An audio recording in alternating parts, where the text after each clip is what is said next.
and the efficient bandwidth utilization that we built in and the provisioning that we built in to EPYC.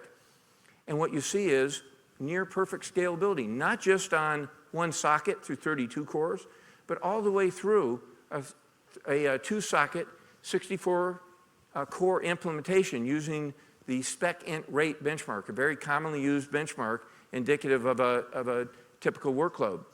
So it's really an excellent example of leveraging that technology, understanding that end goal, and bringing that design to bear, not just for today's products, but for the products of the future. And that's the point about the Infinity Fabric and how it sets the stage for sustained innovation of how we put our solutions together. We use this fabric on die. It's an on-die connection. We export it as we go die to die, right? So it's actually providing that same, all those characteristics I described, die to die, and even socket to socket. It's an incredibly extensible design approach to deliver performance across a multitude of end applications, very disparate requirements across those markets. That's the Infinity Fabric. And I'll say stay tuned as you see examples today and going forward.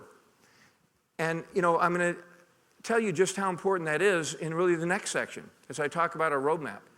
Because you can look at what we did in 2017 and you can say, all right, great job, AMD, but are you going to be there in the future? We hear Moore's Law is dead, or we hear Moore's Law is slowing down. So how can you keep up? If you're back in high performance, how are you going to stay there? And plain and simple, it is true that there's a change in what we historically got out of each technology node, right? We still get the improvement in transistor density, but it costs more, it takes longer to build, and what you get from the process alone in frequency has gone down, node after node.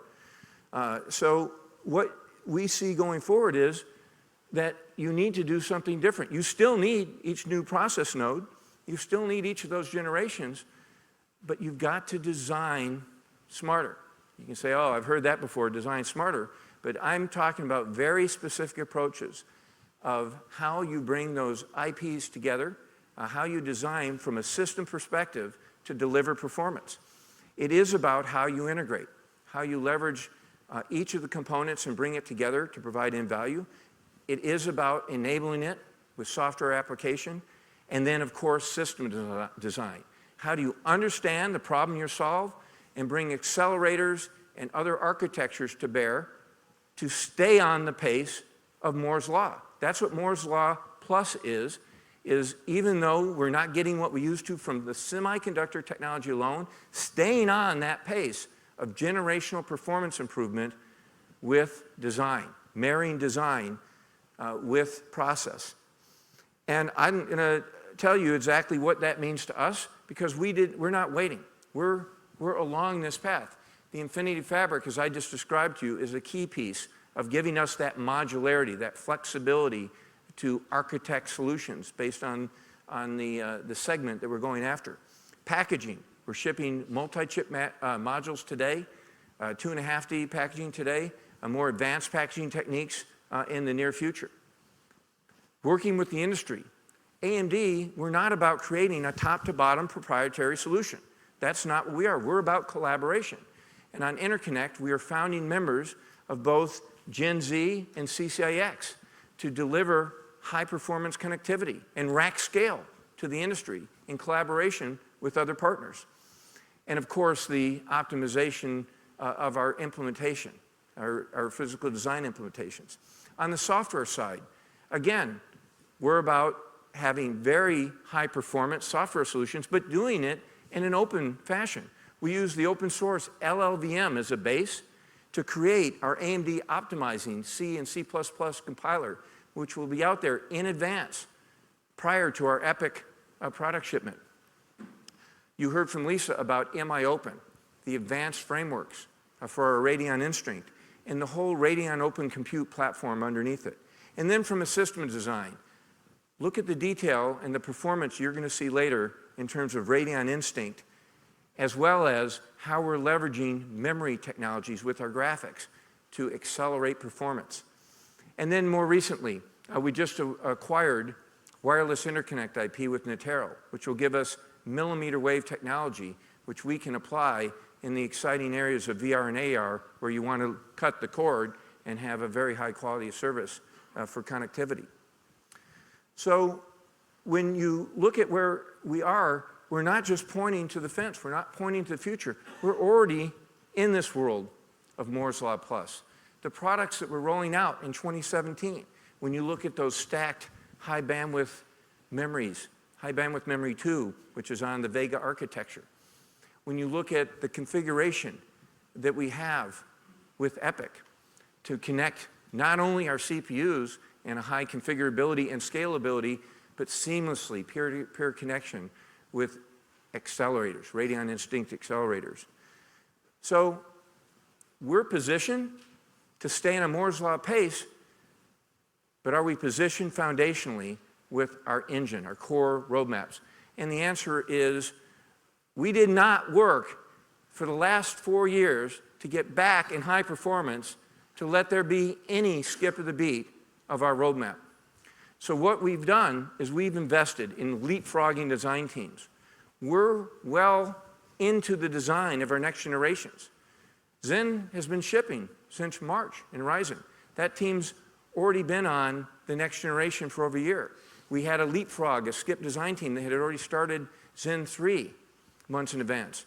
So the new AMD will be working on shipping a current CPU and on developing the next 2 generations at any point in time. That's our commitment to our customers, that we will keep them on a Moore's Law pace going forward through our foundational core design and then our integration capabilities on top of it. And we're doing the exact same across our graphics roadmap. Polaris last year, Vega architecture coming this June. Already, the Navi next generation design well along, as well as the next generation beyond Navi. So the new AMD is focused on simply being that bankable supplier with sustained innovation so that we can deliver going forward to our customers. We want to be a completely bankable supplier. And that's really what I want to conclude with, is that you should expect from us nothing but that continued execution, and I've shown you how we're doing it. That's not magic at all, how we're going to have sustained execution across our core roadmap, leveraging the innovative new Infinity Fabric and the consistent methodology that it brings to AMD to allow our focused execution to bring these products to market on time and at quality. And we will simply have unmatched configurability to meet the demands of our customers. This is just the beginning. We are starting a new approach. And you know, you've heard me say before, AMD is back in high performance. But what I'm telling you today is AMD is back in high performance, and we're back to stay. Thank you very much.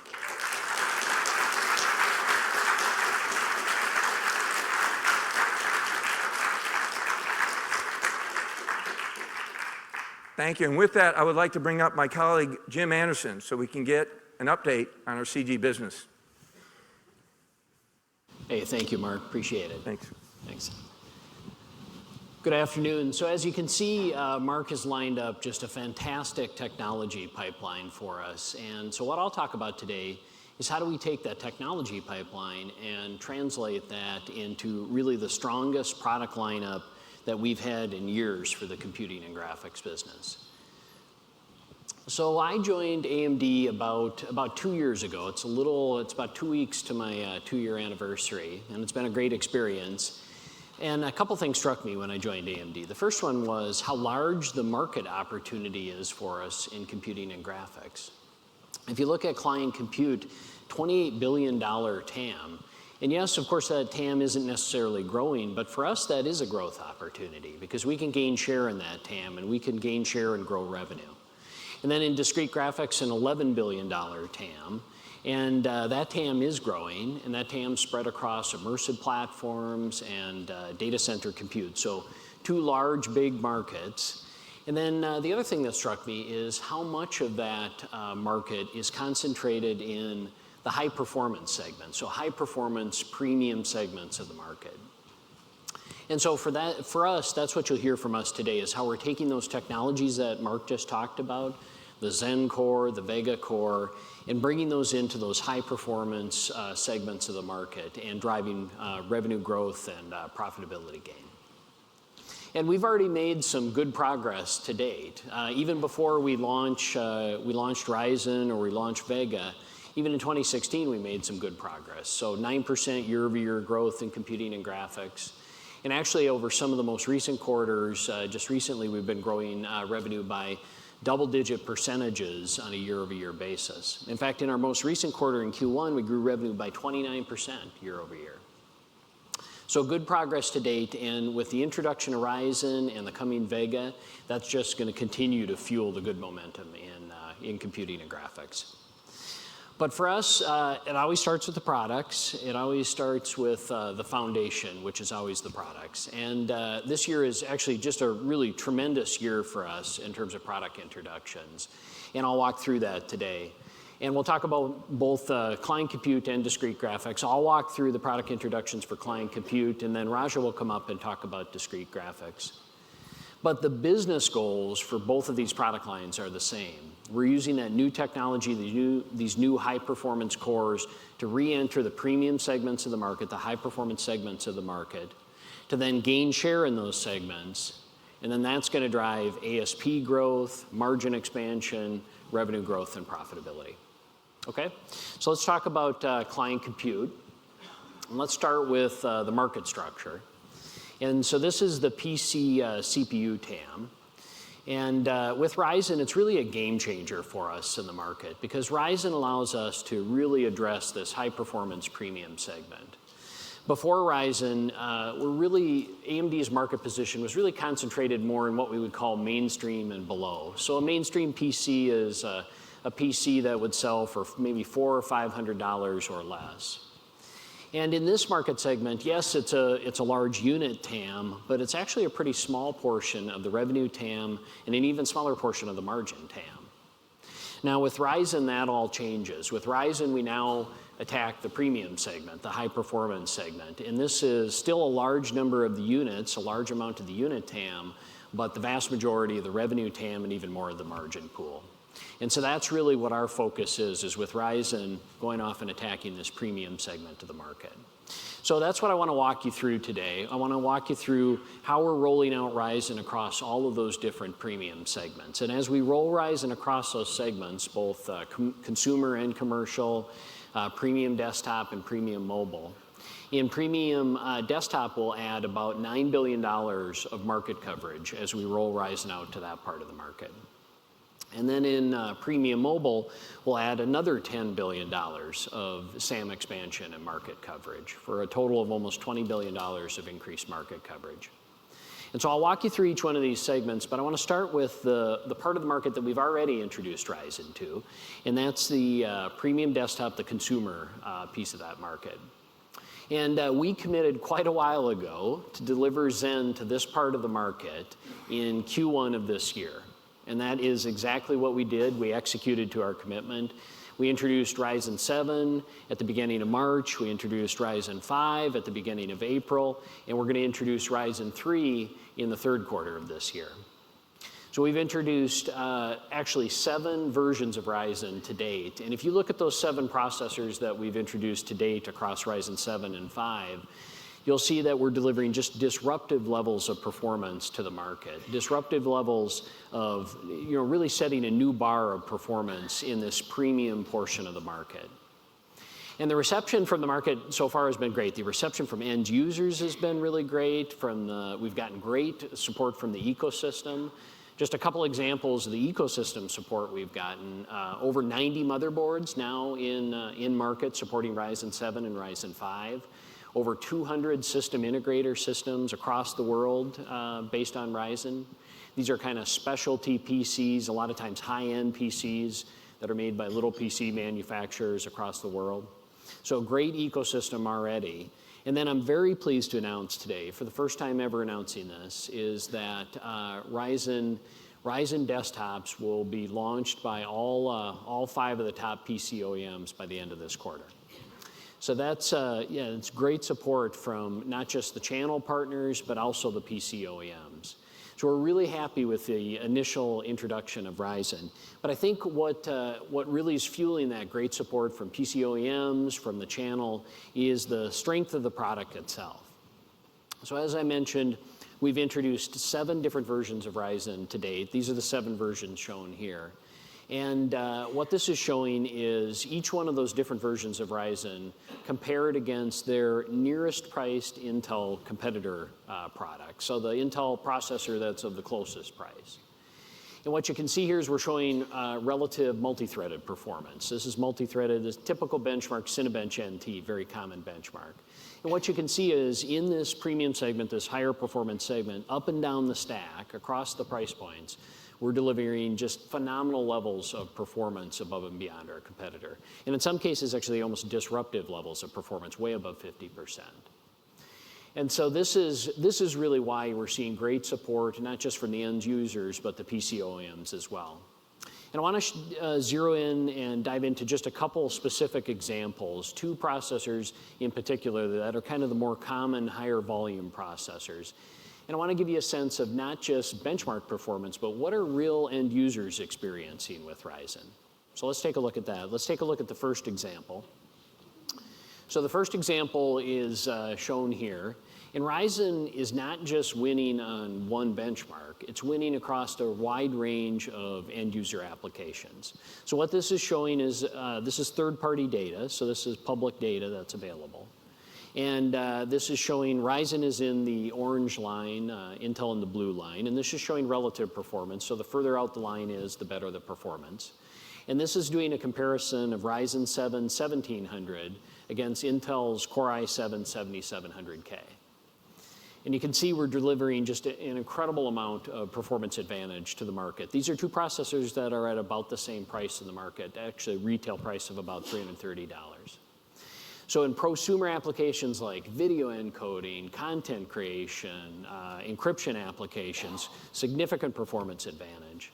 Also in some of the new emerging usage models like game streaming. So that's where you're playing a game real time, an interactive game, and you're streaming that experience to your friends. Ryzen 7 is a great processor for that as well.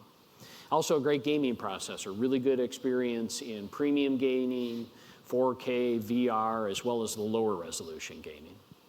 So this is just one example. Let's take a look at a second example. And this one is actually even more dramatic. This is showing our best flagship Ryzen 5 processor against Intel's best Core i5 processor. So our 1600X against Intel's 7600K. And here the performance advantage is even greater. Across those prosumer applications, actually more than 50% performance advantage. That game streaming application I talked about, Ryzen 5 handles that just great. The Intel Core i5 processor actually can't handle that usage case. And then a great gaming processor as well, Ryzen 5 delivering a great gaming experience. So this is why we're seeing really good reception from end users, from PC OEMs, and Ryzen performance will only improve from here. Because Ryzen is a new architecture, it's a new CPU architecture. Software developers, gaming developers will optimize code around this new architecture. In fact, we've already seen some really good examples of that already. We've seen some of the gaming developers already release new versions of their games that dramatically improve performance within just weeks of the Ryzen launch. So we're really happy with this product, really happy with the introduction of this to date. But I want you to hear not just from me, but from real end users and from the ecosystem. So we've got a short video I want to go ahead and show.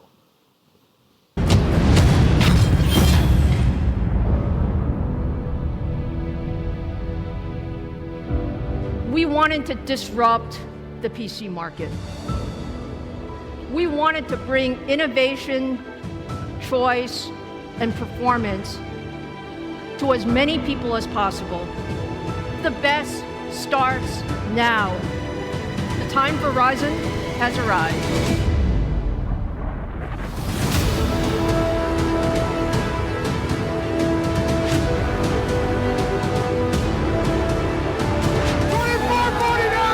The highest Cinebench R15 score ever on an 8-core CPU. For us, it really represents bringing back real innovation and competition to the high-performance PC market. Everybody is talking about Ryzen. AMD's Ryzen is absolutely gorgeous.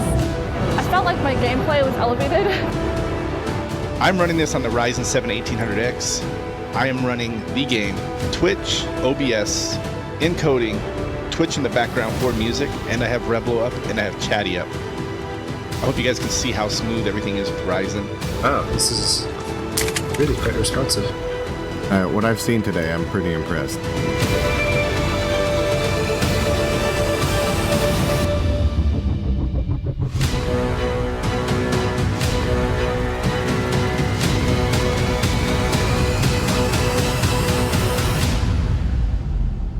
I could not be more proud of Ryzen. The best is yet to come.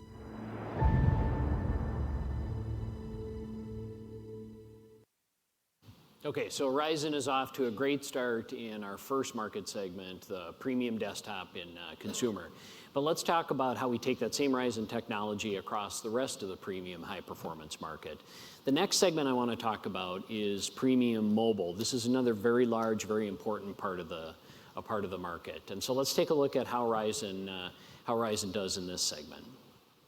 So Ryzen Mobile will introduce in the second half of this year, and we've got just fantastic support from the PC OEMs in already building systems and designing systems around Ryzen Mobile. We've been working for months with the top PC OEMs to ready new systems for the market. So you'll see with Ryzen Mobile, beautiful 2-in-1 systems. You'll see some really beautiful thin and light, ultra portables, great gaming systems. Ryzen Mobile will have fantastic battery life. It'll be great performance on productivity applications, and it'll have phenomenal gaming experience.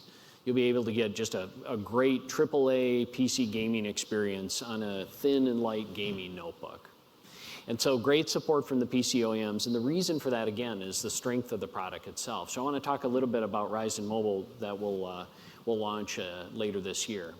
So it's really a combination of 3 elements, Ryzen Mobile. The first one is, of course, the Zen Core, right? Mark talked about the Zen Core earlier. We've already introduced it to consumer desktop. We'll now bring it to mobile as well. And with the introduction of the Zen Core, that will boost our CPU performance by over 50% on a generational basis. So 50% higher performance than the products that we have in market today. And then the second element is graphics performance. And here I'm very pleased to announce today, for the first time ever, that Ryzen Mobile will have integrated on-die Vega graphics cores. So those Vega cores that Mark talked about earlier, that Raja is going to come up and talk about next, those cores are integrated into Ryzen Mobile.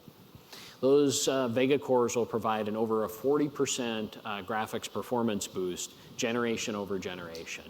Again, those will deliver just a fantastic PC gaming experience on a thin and light notebook. And then the third element, and this is just as important as the last two, it's just as important as CPU performance and graphics performance, and that's power efficiency. We've spent a tremendous amount of effort with Ryzen Mobile in optimizing power efficiency with this design. And so we're going to deliver that CPU performance leap, that GPU performance leap at half the power. And that's going to give great battery life and really enable some fantastic premium form factors. So this is why we're really excited to get this product to market, very happy with our engagement with OEMs. And of course, we'll talk more about this product as we get closer to launch in the second half of this year. Okay, so that is the consumer segment. So we've talked about consumer desktop and consumer mobile. Let's also talk about commercial. So commercial is another large part of the PC market, very stable part of the PC market, and the premium portion is really a profitable part as well. So we're going to bring that same Ryzen technology to the commercial segment of the market as well. And even before we bring Ryzen to commercial, we've already got good momentum in this market space. So with the existing products we have today, we've got AMD commercial-based systems deployed at over 350 large enterprises, public sector customers. In our most recent quarter, we saw really good revenue growth in this segment, actually double-digit revenue growth year over year in commercial PCs. So we've already got good momentum, and that's Ryzen introduction into this segment is just going to continue that momentum. So for the first time today, I also want to announce Ryzen Pro. And Ryzen Pro is our dedicated, specific version of Ryzen for the commercial market, for business applications. So it's going to bring that same multi-threaded performance that we've already brought to the consumer market, now brought to the commercial market as well. And so in addition to that incredible performance, it's going to have great security features, great manageability features, the features that are important to IT managers, IT pros. And here again, we've got really good engagement and really a lot of great work going on with the PC OEMs. We'll introduce desktop systems in the second half of this year, and we'll introduce mobile-based Ryzen systems in the first half of next year. And again, it's on the strength of the product that we've got really good engagement. So just to give you a little bit of a sneak preview of Ryzen Pro, this shows the Ryzen 5 Pro 1500 processor shown stacked up against an Intel Core i5 7500. And the reason we picked the 7500 is because this is one of the most common processors used in the commercial market. And you can see here again, we're bringing just an incredible level of performance to the market. So over 20% better CPU, general purpose CPU performance on specific, more workplace-focused applications like 3D rendering, video content, big performance lead. So we're very excited to get this product to market as well. And again, you'll hear more about this product as we get closer to the launch of Ryzen Pro in the second half of this year. So there's one more product I want to talk about today before I wrap up. And this is, I admit this is my favorite product. And this product we've never talked about before. This is the first time that we'll publicly introduce this. And I think this product, more than any other product I've talked about today, really kind of demonstrates the competitive spirit of AMD and the competitive approach that we're taking to the market. We're not just designing products for the average user. We're designing products for the most demanding users, for those PC users that want every last bit of compute horsepower right at their fingertips. And so this product is really designed with that in mind. And so for the first time here today, let's go ahead and roll the video.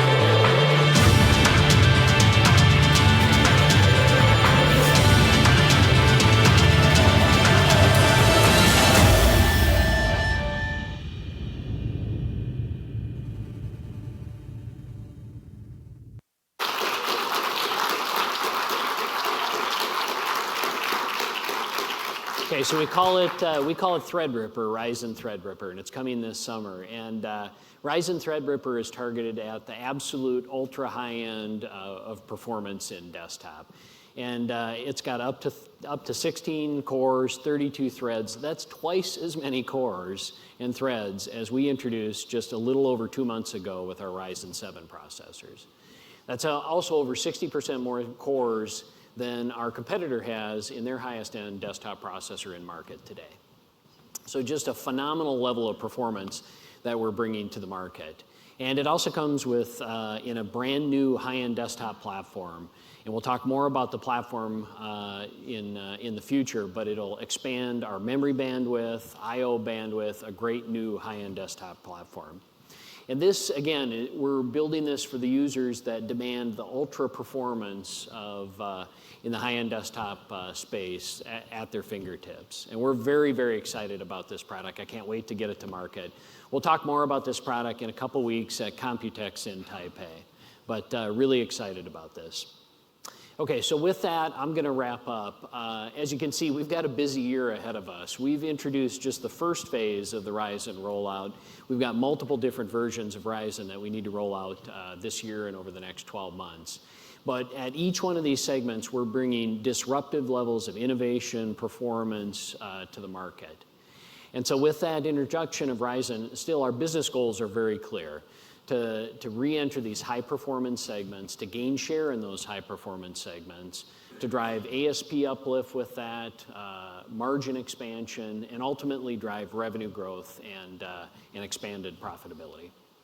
So thank you. I appreciate the chance today to talk a little bit more about the Ryzen rollout.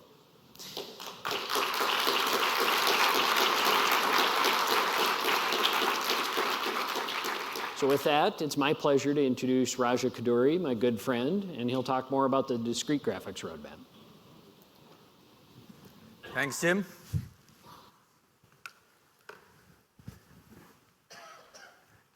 Can you all hear me?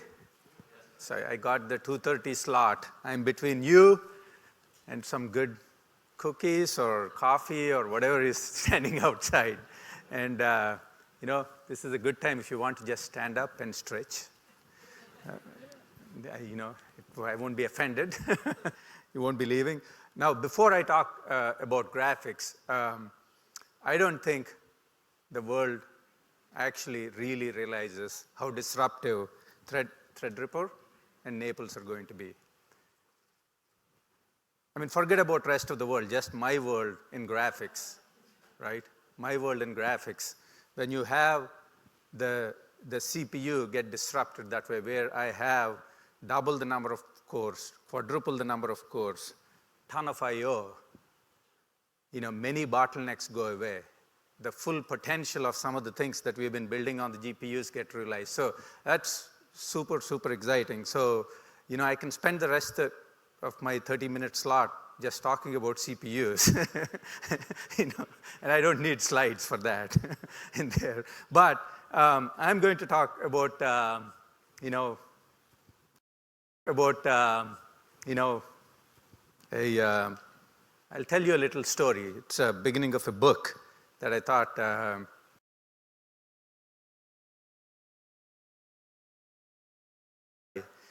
but I can feed some ideas. And I call this book The Radeon Rising. If you look at last year, I call it the chapter 1 of this book. And I'll spend a few minutes on the chapter 1. And I call this chapter 1 Better Basics. You know, Jim mentioned I'm going to talk about discrete graphics. But if you just rewind back a few years, you know, we lost focus on discrete graphics. I won't go into all the reasons why. But in some sense, if you even go back 5 years, many folks wrote off discrete graphics. They said discrete graphics is going to be dead. It's all integrated. Mobile is going to take over and all. And a lot of people believed that. Roadmaps changed, focus changed, investments changed. And about a year and a half back, when you know, we sat and said, you know, we are going to put focus back on discrete graphics, the first thing we needed to do was get our basics back again. And that's what we've been doing. And I'll walk through what are some of the basics we did. The first thing is we got eye back on the discrete graphics ball, right? That's the key thing. It sounds small, but it's very important. We formed Radeon Technology Group to focus on this problem, to focus on this ball. We had a very compelling vision that inspired both our engineers internally and also the community, our customers, developers around immersive and instinctive computing vision, a 5-year vision. We defined a very executable strategy, and you see that playing out. And we increased investments in graphics. We grew the graphics team to over 3,000 employees. And all of this, you know, 15 or 18 months after, right, many folks have written us off, right, written AMD off and written AMD graphics off, particularly from a discrete graphics perspective.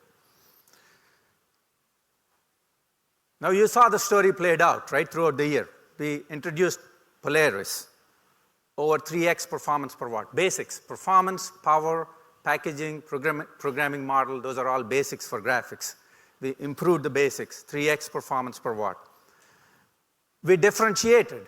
We just didn't go out and say we're going to take our competition on like for like everywhere. We focused on DirectX 12. We focused on new APIs. We demonstrated leadership in those new APIs clearly.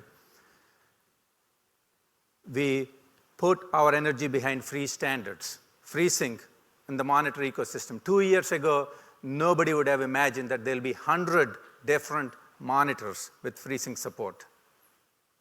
We started from 0 2 years ago, and we optimized our entire solution stack for the emerging VR stuff.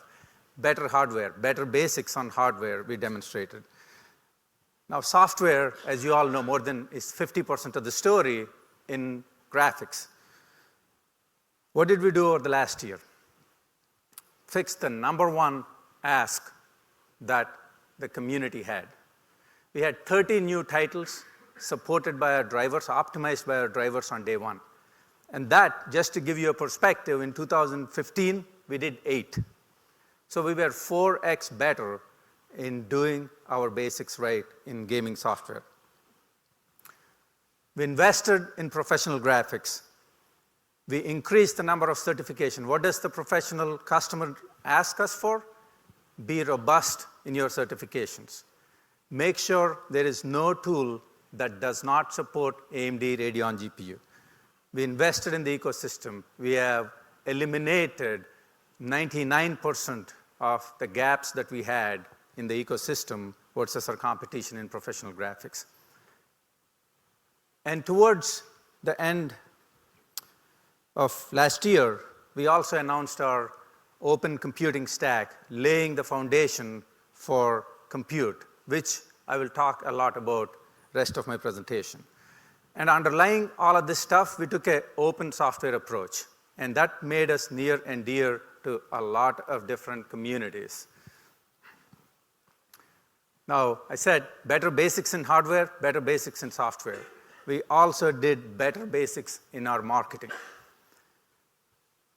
We made it really, really, really clear to our community, we care about gamers. We have a brand for gamers. We have campaigns for gamers. We reached to them. We knew where they went, where they hung out, and we talked to them. We built that community back over the last 15 months. And we clearly differentiated what we did with the professional community and the content creators. And we won them back. And again, last December, we introduced our vision for machine intelligence, a vision that spans not just this year, next year, things that has compelling implications for next 10 years around Radeon Instinct. And what you'll see now is just the last 15 months played out in this 1-minute clip of what we have done. Let's play the video reel.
Pictures are great, but I know most of you are numbers guys, right? You'd like to see numbers.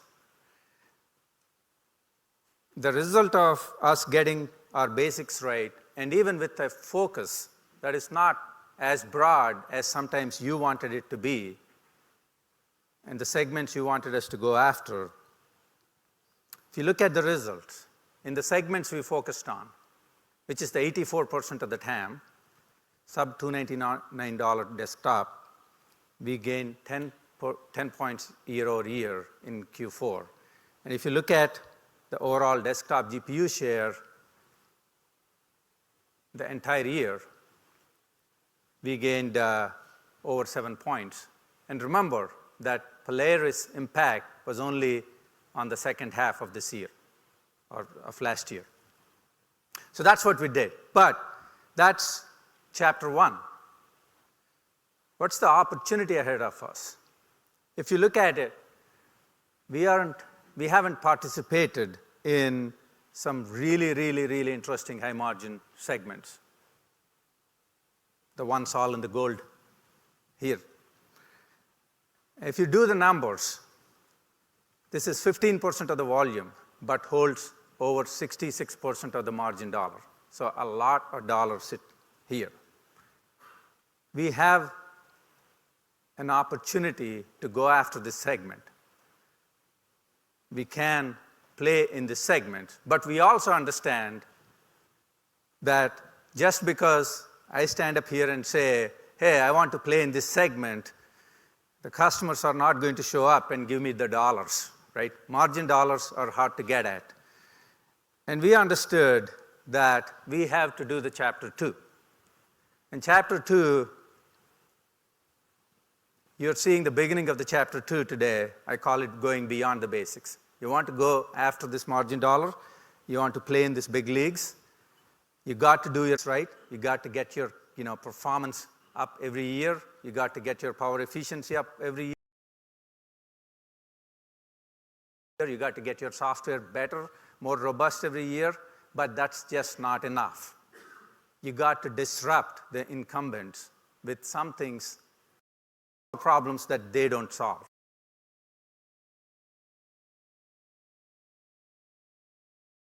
We thought about how do we go beyond basics, and let me set that up on what we've been up to. The first thing is, at the core of it all, architecture matters.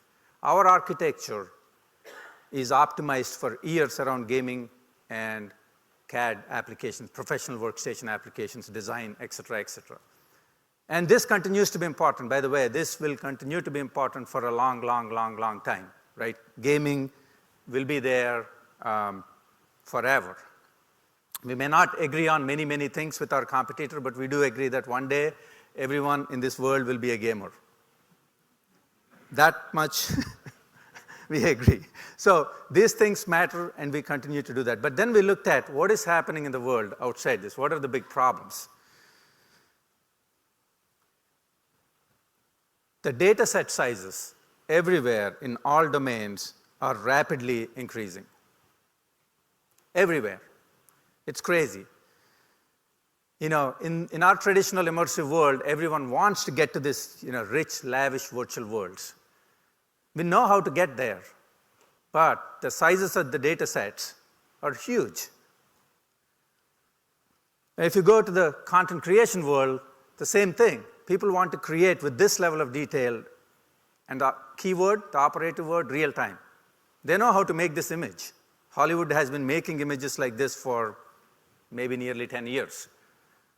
They take days, hours, but they want to do it real time. Again, I know you like numbers. If you look at the data set sizes in Hollywood, which is kind of a great combination of this limitless virtual worlds you want to create, and also the content creator perspective, they are well into petabytes, right? So if you look at the latest Steven Spielberg film, the BFG, it's into petabytes. And it does need GPUs. It does need compute that can handle this big petabytes of data. And I kind of joke saying that the BFG needs a BFG and a BFD. And the compute workloads are into exabytes. Lisa's spoke about quintillion bytes of data being generated every day, which is a kind of a more meaty word for exabytes. And actually, it sounds, somebody wrote on my slide, actually, they said 1 million trillion bytes. Actually, that sounds bigger than exabytes, right? Should we switch to millions and trillions? So that's the type of stuff that we're dealing. But if you look at what's happening on the GPUs, our compute capability has been going up to the top, right? We are into, Lisa said, over 25 teraflops on single GPU, but the storage capacity hasn't been going up on the GPUs, right? We're still talking gigabytes, right? 16 gigabyte cards or 8 gigabyte cards are at the top of the enthusiast stack right now, and they are some 11 gigabyte, 12 gigabyte, 32 gigabyte and all, but you're still talking in gigabytes. Now, the analogy I give to this chart is like, it's like riding a bike. I don't know if any of you rode a bike with the training wheels. Having a bike is nice, is interesting, right? Even with training wheels, it's better than not having a bike. But once you get rid of the training wheels, the freedom you get is huge. This problem here is, I call it the training wheels, right? GPU has done amazing things to the world, but it's still on its training wheels if you don't solve this memory problem. And that's basically exactly the problem statement we went after with the Vega architecture. So I know Mark introduced a bit of Vega architecture, and we talked about it before. So let me kind of give you highlights of the Vega architecture.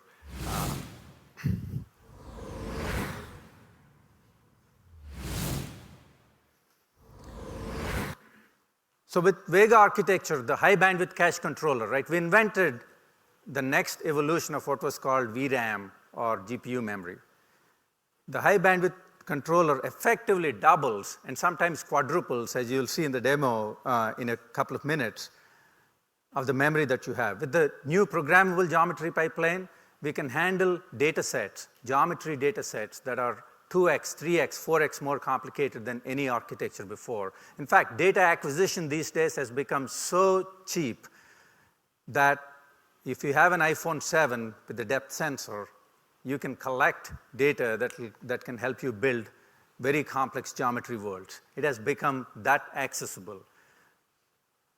Rapid packed math, we have doubled our floating point FP16 capability, not only for machine intelligence. In fact, we plan to democratize that computing to both professional graphics and gaming community as well, and you'll see some really interesting utilization of rapid packed math across all workloads. And then we brought some interesting technologies that have only been in mobile world on the pixel side, like our deferred primitive batch binning that increases memory bandwidth efficiency over 2x, and in some cases, in the professional workstation side, we are seeing up to 8x improvement in performance with this advanced pixel engine. So those are the key elements of the Vega architecture, and today, I thought rather than, we have done the architecture brief, or there is a lot of information about Vega written out there already. So I will focus on these three big use cases for Vega: high-end gaming, workstation, and machine intelligence, and demonstrate to you where we are with Vega. So the first use case is enthusiast gaming. So when we spec'd Vega about, I would say this was 2.5 years ago, when we were talking kind of, the final configuration of Vega. The architecture work has been going on for a long time. We said one of the goals for Vega is that it needs to, cross that 4K 60 hertz barrier, a single GPU that can cross 4K 60 hertz barrier. And that seemed quite daunting, 2 years ago, like, some of the performance enthusiast class GPUs, and this is 4 times more pixels. 4K is 4 times more pixels. And what I'd like to share with you is that I'm so incredibly happy that we are achieving the goal that we had about 4K 60 hertz gaming with Vega. And what I'll have, by the way, the one thing, if the folks in the back who can hear the systems humming, there is about a quarter petaflop of computing just sitting in this room in that corner. The number of Vega systems that are there, I counted and we have a quarter petaflop. And for a quarter petaflop, it's actually relatively quiet here and there. If you walk into a petaflop data center, you'd have to wear some special equipment. But so Omar will be showing Sniper Elite 4 running 4K. Okay, let's switch on a single Vega. And this has been our target, across several of the modern workloads, DX12 workloads, and the latest DX11 games and all. We wanted to, cross this 60 hertz threshold, and you'll see it, just a single Vega sitting in that system comfortably, crossing over 60 hertz, right? And okay, so the next demo, I have lots of demos, and you get to see all of these demos in the back, is about the high bandwidth cache controller. And one of the questions I frequently get is the impact of this for gaming. And today's games, as many of you know, especially people who follow the gaming stuff, are written for today's memory constraints, right? So we don't see many games actually cross the requirements around 4 gigabytes. So if you have a 4 gigabyte GPU, most games fit. There are some games in different resolutions go above 4. So between 4 and 8, you get like every game covered. So to actually showcase what would a high bandwidth cache controller do if you have games that push this envelope, we have Tomb Raider, the latest version of the Tomb Raider running, and we are simulating the benefit of high bandwidth cache controller by giving it only 2 gigabytes of memory. So what you'll see, both are running on Vega, as if they're utilizing 2 gigabytes of memory, one with high bandwidth cache controller on and one with off. So go to the demo. So one of the things that is very, very important for gamers is the concept of minimum frame rate. What is your worst case frame rate? And so what you see on the right here is the high bandwidth cache controller on. And you see, when you look at the minimum frame rate counter, sometimes it's over 2x, over 3x faster because of this high bandwidth cache. And for gamers, losing a frame means sometimes losing a life, right? Seriously, they take it that seriously, right? So this is, and in some scenes in there, over 3x, benefit with this feature. So this is going to be a big deal, when we put in the hands of both game developers and gamers. And that's kind of what this architecture is about. We are not building this architecture just for one generation. One of the things you hear, the community talking about AMD technology, Radeon technology, they use the term fine wine. And what they mean by that is that, we are providing them continuous improvements. Even GPUs they purchased 3 years ago from us, when we do driver updates, they get 10%, 20% performance improvement. So the product gets better over the time, and technologies like HBCC are really, really critical for kind of delivering those kind of improvements, even if the content is not available today. So that's on gaming. As you can see, Vega is really healthy and kicking on gaming. So the next stuff is professional graphics. So professional graphics, again, as you all know, we've been trying to break into that with disruptive technologies for a long time. But only over the last 15 months, we got all the basics right. We covered all of the software gaps, certifications, and all that I mentioned. And now we are ready to take the next step, is solve a problem that the competition doesn't solve. So last year, we announced this technology called SSG, where we put really fast NVMe drives right on the GPU, right where the data is required. And now when you combine that with the high bandwidth cache controller, the capabilities of what you can do with the system are just kind of mind-boggling. And we started putting this technology in the hands of our developers a couple of months ago. And what you'll see are just a couple of demonstrations of what this would do to the content creation industry. So the first demo will be real-time ray tracing with and without SSG. Now, when I say real-time ray tracing, for people that follow graphics, that itself is just something unheard of if you talk 4 years ago in there. Now, GPUs have come a long way to do real-time ray tracing, but you'll still see it is not quite real time, and because of the data set sizes. It's cool if you just have a sphere in the middle and a nice room and say I'm doing real-time ray tracing, but if you want to do a realistic data set like this, you need several hundred gigabytes or terabytes of data. So let's go look at the first demo.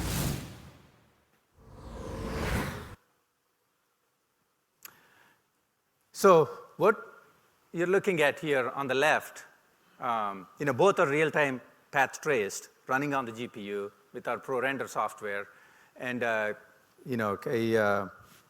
somebody's house modeled here. It's pretty interactive. Like I said, a couple of years ago, if you said you can do this, nobody would believe you.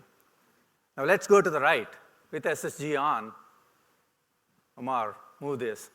It's much smoother. It's basically, it just moves. It's like I said, that's with training wheels. This is training wheels off.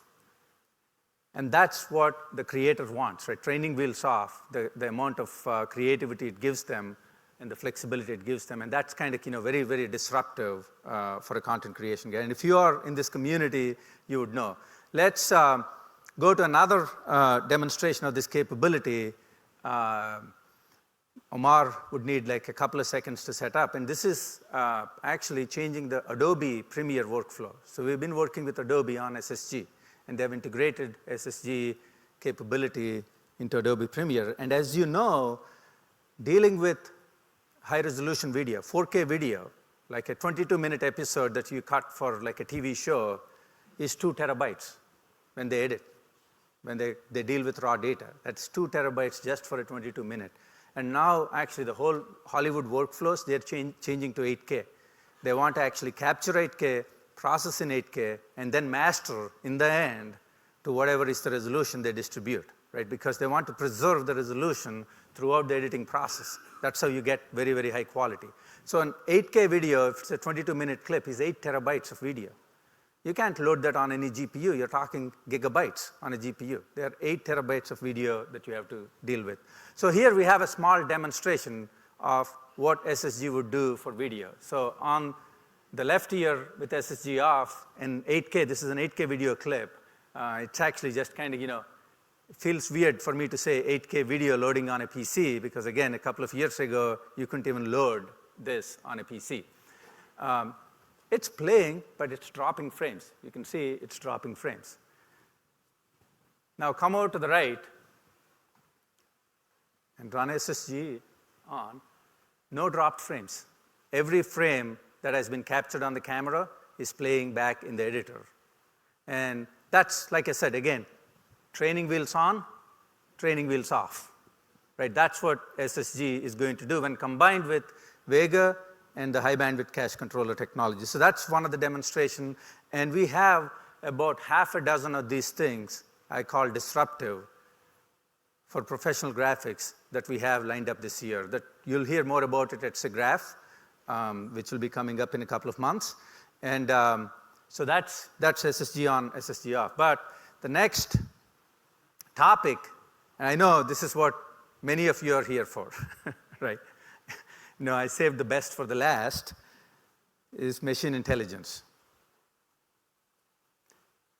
I know many of you want to know, what are we doing in machine intelligence? So I want to first start off with basically kind of what is our strategy. And I've been thinking about on how to communicate this because the world of machine intelligence is extremely complicated. There's a lot of conversation going on.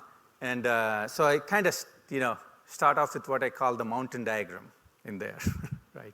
There's a nice, beautiful peak right in front of. There are many options ahead of us on what our machine intelligence strategy is. We have GPUs. We could take what I call the GPU path. We also have CPUs. If you see the scattered path there, which may be kind of, many hiking loops, that could be our competitor strategy with many architectures that they have under the umbrella, and nobody knows what exactly they're doing for machine intelligence. If you look at our strategy, I call it our strategy, as Lisa said, we've been talking about heterogeneous computing and thinking about this problem for a long time. We still believe that is the right approach.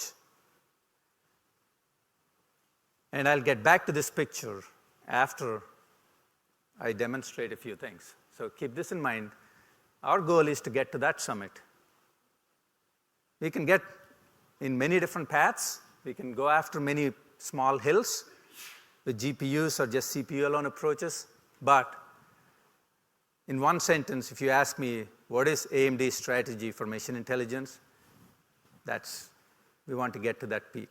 And we believe the path to that peak involves CPUs, GPUs, some accelerators, an open interconnect, and most importantly, an open approach to software.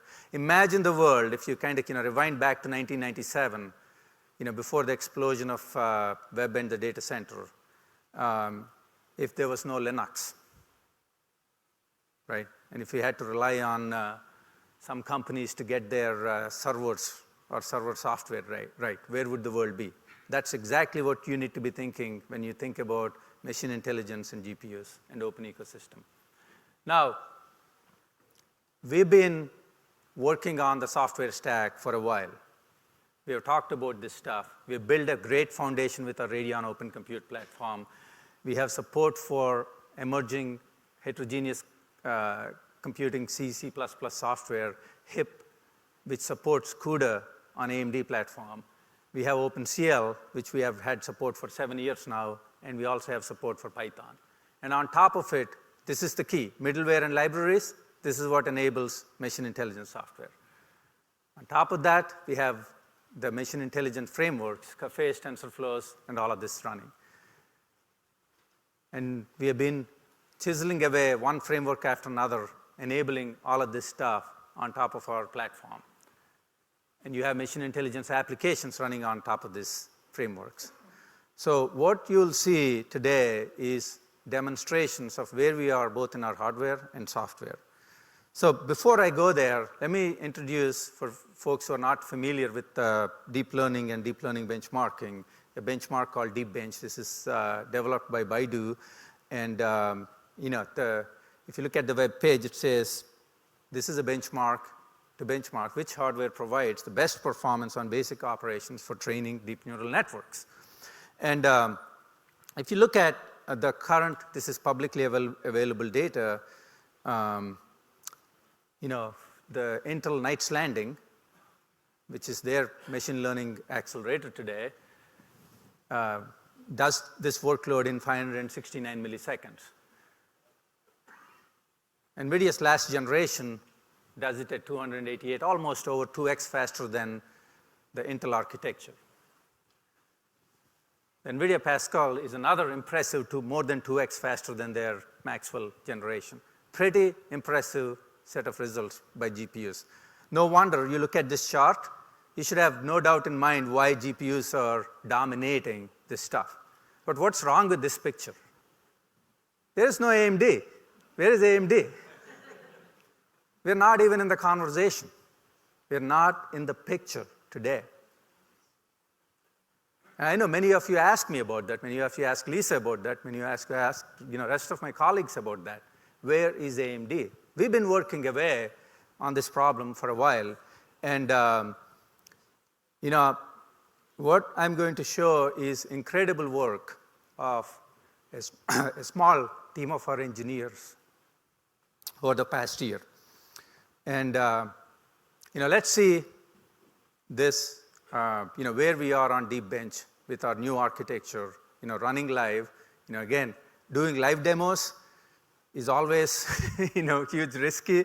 I sometimes, every time I do this, I say, next time I'm not going to do a live demo. And it's like an, addict, live demo addict. I come back and do a live demo again. We have 2 servers in the back, running DeepBench real time. And this is, by the way, fortunately, it's a very fast running benchmark. Actually, it's fast running just because it's running on the GPUs, right? If it was running on, some other thing, you'd be here till, for dinner time. So what you're going to see, this benchmark is benchmarking basically how fast the deep neural network convolutions run on a GPU. And it contains various image sizes, various convolutional sizes, 5 by 20, 7 by 7, 5 by 5. These are all different image sizes. So it's a very good mix of the real world that they're benchmarking. So when I say run, you're going to see each of these kernels pop up running on both GPUs, and then the total time will pop up on the right. So go ahead, Omar in the back is kicking the benchmark off, and NVIDIA P100 is their most expensive GPU that you can buy today. It's done. I said it's fast. As you can see, the Vega is over 30%, almost 40% faster than the fastest GPU available today. Now, let's get back to the chart. This is significant for us. Now, let me caveat a few things. I'm not declaring victory here over NVIDIA or anyone else. This is basically stating that AMD is finally on the chart. A year ago, we would have taken just being on the previous chart. Okay. We are on the chart with a fairly impressive number. We got a lot of work to do to enable all our customers. They are excited. They see this number, they are excited. And when they see this number and what they can do with Naples and 4 Vegas, Naples and 8 Vegas, they're beyond excited. They're just, when can I get this in my hand? When will you deliver me software? When will you deliver me platforms, right? So we have a different kind of pressure now than we had last year.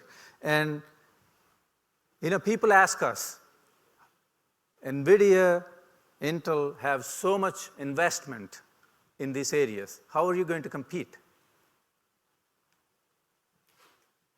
We don't need a lot of people.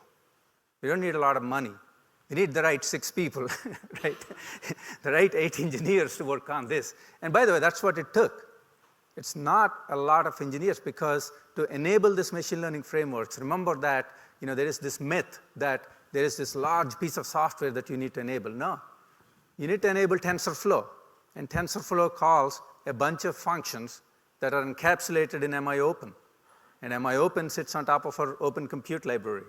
And enabling TensorFlow was not 500 people operation. It's 20 people operation.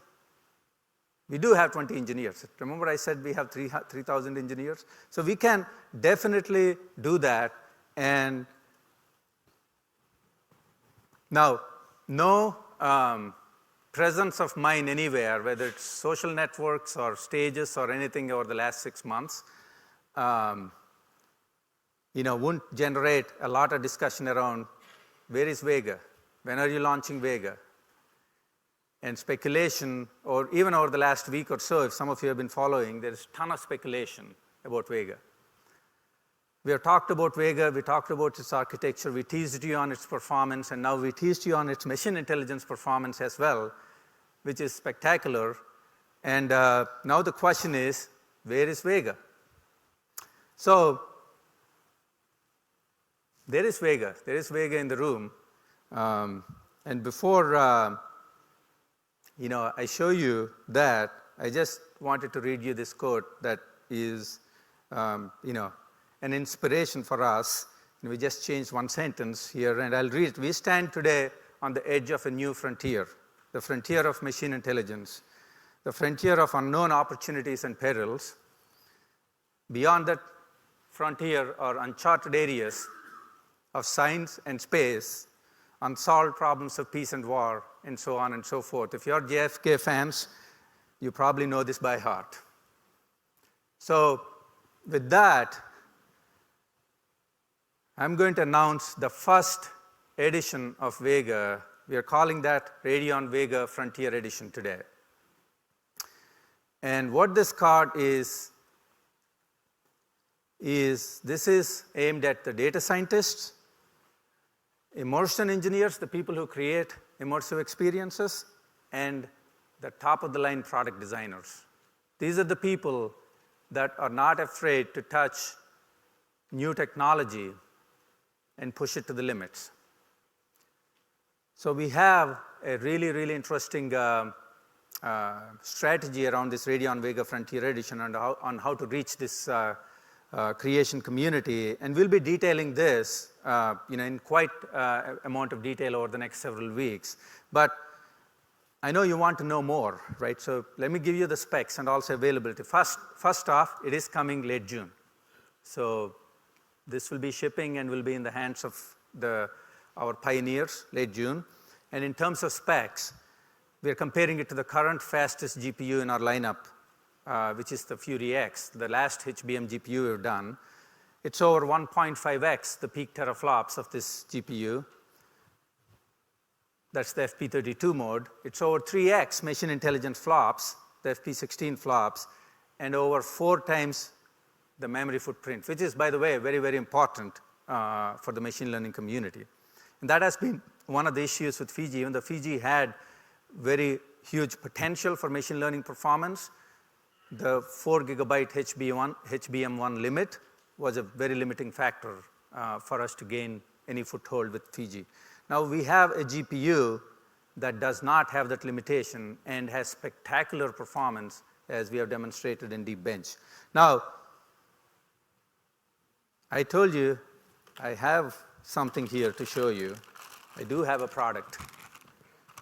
I do have this card. It wasn't a paper launch, even though it's only available end of June. This is the beautifully hand-designed card. In fact, the shroud, everything about this card will scream premium, not commodity. And this is our fastest card today, and this is, as far as we know today, this is the fastest machine intelligence card in the market when it ships. This will be available end of June. So that is Vega Frontier Edition.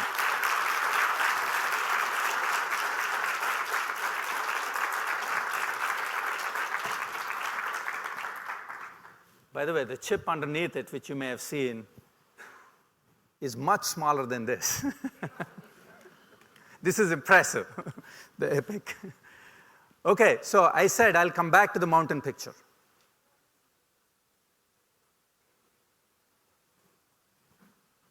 The progress we've made in the last 12 months and the combination of what you'll hear from Forrest about Naples and the progress we made with Vega and also the Radeon Open Compute Stack, we are strongly in the discussion on machine intelligence. And I promise you, every chart from the moment we ship the Frontier Edition in June that you'll see out there will have Vega. Whether we win, we lose, we will be on the chart. And as you can see on Deep Bench, the early results, we win. And this chapter, or this book, the chapter 3 will be next year. We are writing the chapter 2, and this will be continued.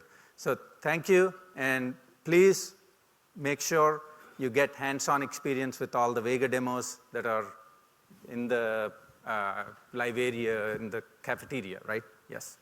Thank you.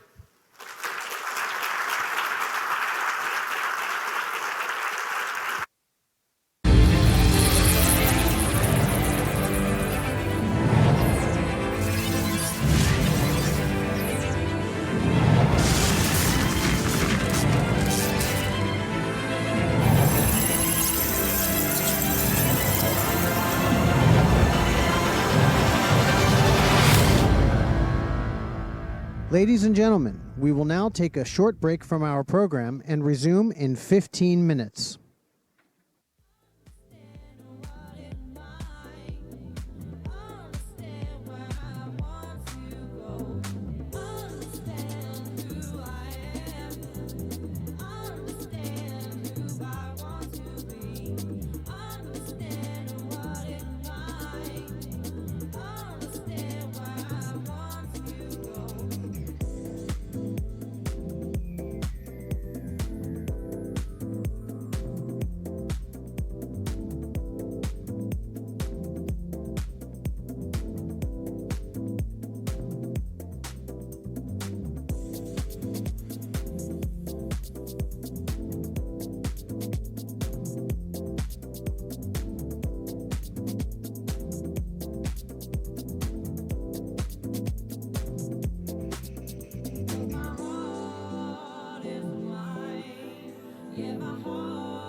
Low down,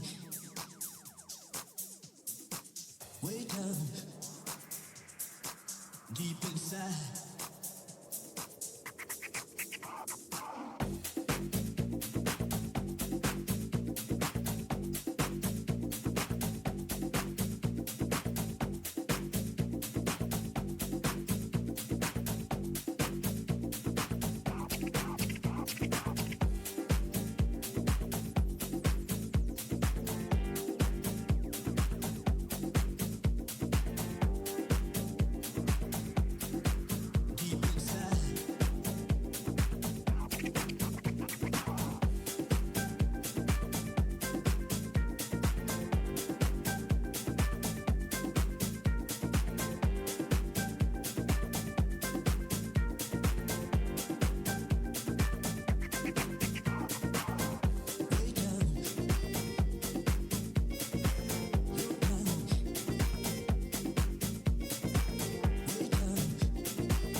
can break the silence in the deserts of the night.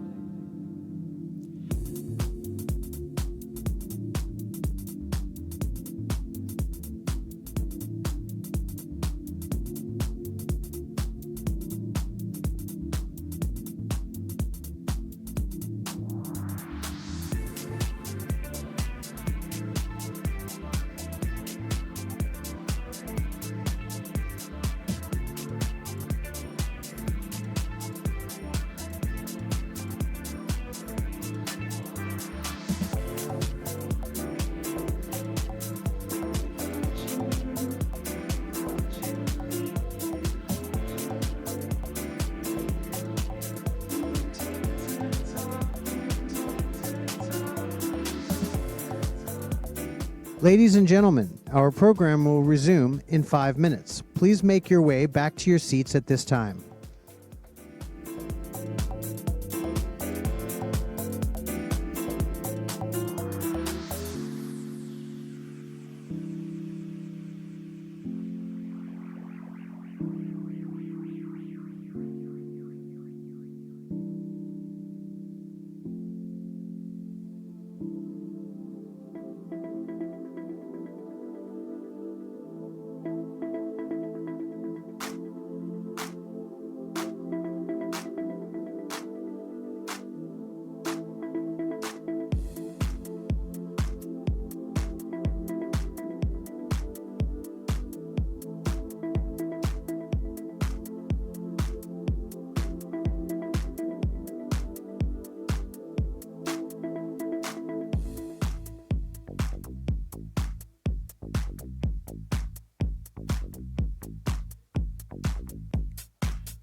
Ladies and gentlemen, we will resume our program momentarily. Please be seated. Thank you.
Please welcome Senior Vice President and General Manager, Enterprise, Embedded, and Semi-Custom Business Group, Forrest Norrod.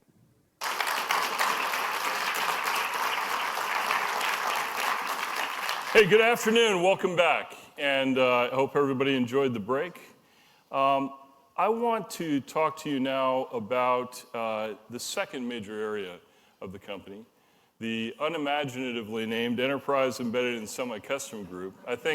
I hope you all agree that although our names of our groups, CG, EESC, are way too literal and unimaginative, Vega, Epic, Radeon redeem us somewhat in naming. But I want to talk about a new day for the data center that I think AMD is going to bring back. And before I go solely into Epic and what it means, what we're bringing to the data center, I'm going to reflect briefly on the rest of the EESC portfolio as well, because the way that I view it, it's a continuum. In enterprise, embedded, and semi-custom, we focus on providing highly performant solutions to the most demanding customers, who in turn incorporate these products into their end products that power the internet, that delight consumers around the world, that provide the brains behind medical imaging equipment that really power large sections, invisibly, power large sections of the industry. And so those are the three pieces, and there is a theme behind all of those three. Highly technical solutions sold to the most discerning customers. And EESC, fundamentally, we view as a principal growth engine of the company, alongside what Jim and Raja are doing in computing and graphics. We think EESC provides a strong foundation for future growth through both differentiated data center products, EPYC most notably, but also by expanding the opportunities we have in both our semi-custom and embedded portfolio. And on semi-custom, that's the business that, quite frankly, right now could be argued to be the core franchise for the company. It's the business that really combines the x86 core and the CPU, x86 core CPU and graphics into devices that, most notably, Microsoft and Sony have used to create compelling experiences for tens of millions, over 100 million now, game console customers around the world. And it's a business we're very proud of. We're very proud of not just because of the products, but because of the endorsement that our customers have given us from the partnership that we've established over many years. But that's where we started with semi-custom, was back on the first part of the last cycle of game consoles. But since then, we've been building on that foundation. And as we look forward, we're taking now three key pillars of that business and using them to drive the business forward. The first key pillar is we've refreshed our core technologies, our core x86 and graphics technologies, taking advantage of what Mark and Raja spoke so eloquently about, these high-performance engines of graphics and compute, refreshing our capability there. The second, and it's hard to overstate its importance, is what Mark talked about in Infinity Fabric. Because what we've done with the investment that Mark and the team have made over the last 5 years is create a capability to rapidly and efficiently assemble high-performance solutions, not just for our standard roadmap, but also for our semi-custom engagements in not just game consoles, but beyond. And we also have built a strong practice in doing co-development, again, with the most demanding customers in the world. Those three pillars lead to highly differentiated end products that establish new price, performance, and capability benchmarks for the markets that they serve. And I think that will continue to be the focus for us for several years to come. Semi-custom, although it started in game consoles, is a capability that you will see us bring to a wider set of markets alongside of our embedded focus. And our embedded business, which I'm not going to speak to very much today because of the focus on EPYC in the data center, is our embedded business is where we take our standard products and we accompany them with the right platforms, the right software, the right certifications to power thin clients, to power medical devices, to power avionics in some of the world's most advanced jet aircraft, to power digital signage. And we view embedded and semi-custom, along with what we're doing with EPYC in the data center, as points on a continuum, where we can offer to our customers a consistent set of technologies, CPU and GPU, with consistent drivers, consistent software investment, and allow them to span a wide range of price and performance points in these key markets. And we'll talk more about this as the year goes by. But for today, I want to focus, of course, on the central theme of my talk, which is the #1 priority for us, which is reestablishing data center leadership for AMD. Not just participation, but data center leadership. Now, quite frankly, if I was standing on any other stage representing any other company with rounding to 0% market share of data center, you should rightfully say, Forrest, data center leadership? What gives you the right to assert that that is your goal, much less the ability to convince me that AMD has a chance to deliver it? Well, for that, I have to look back.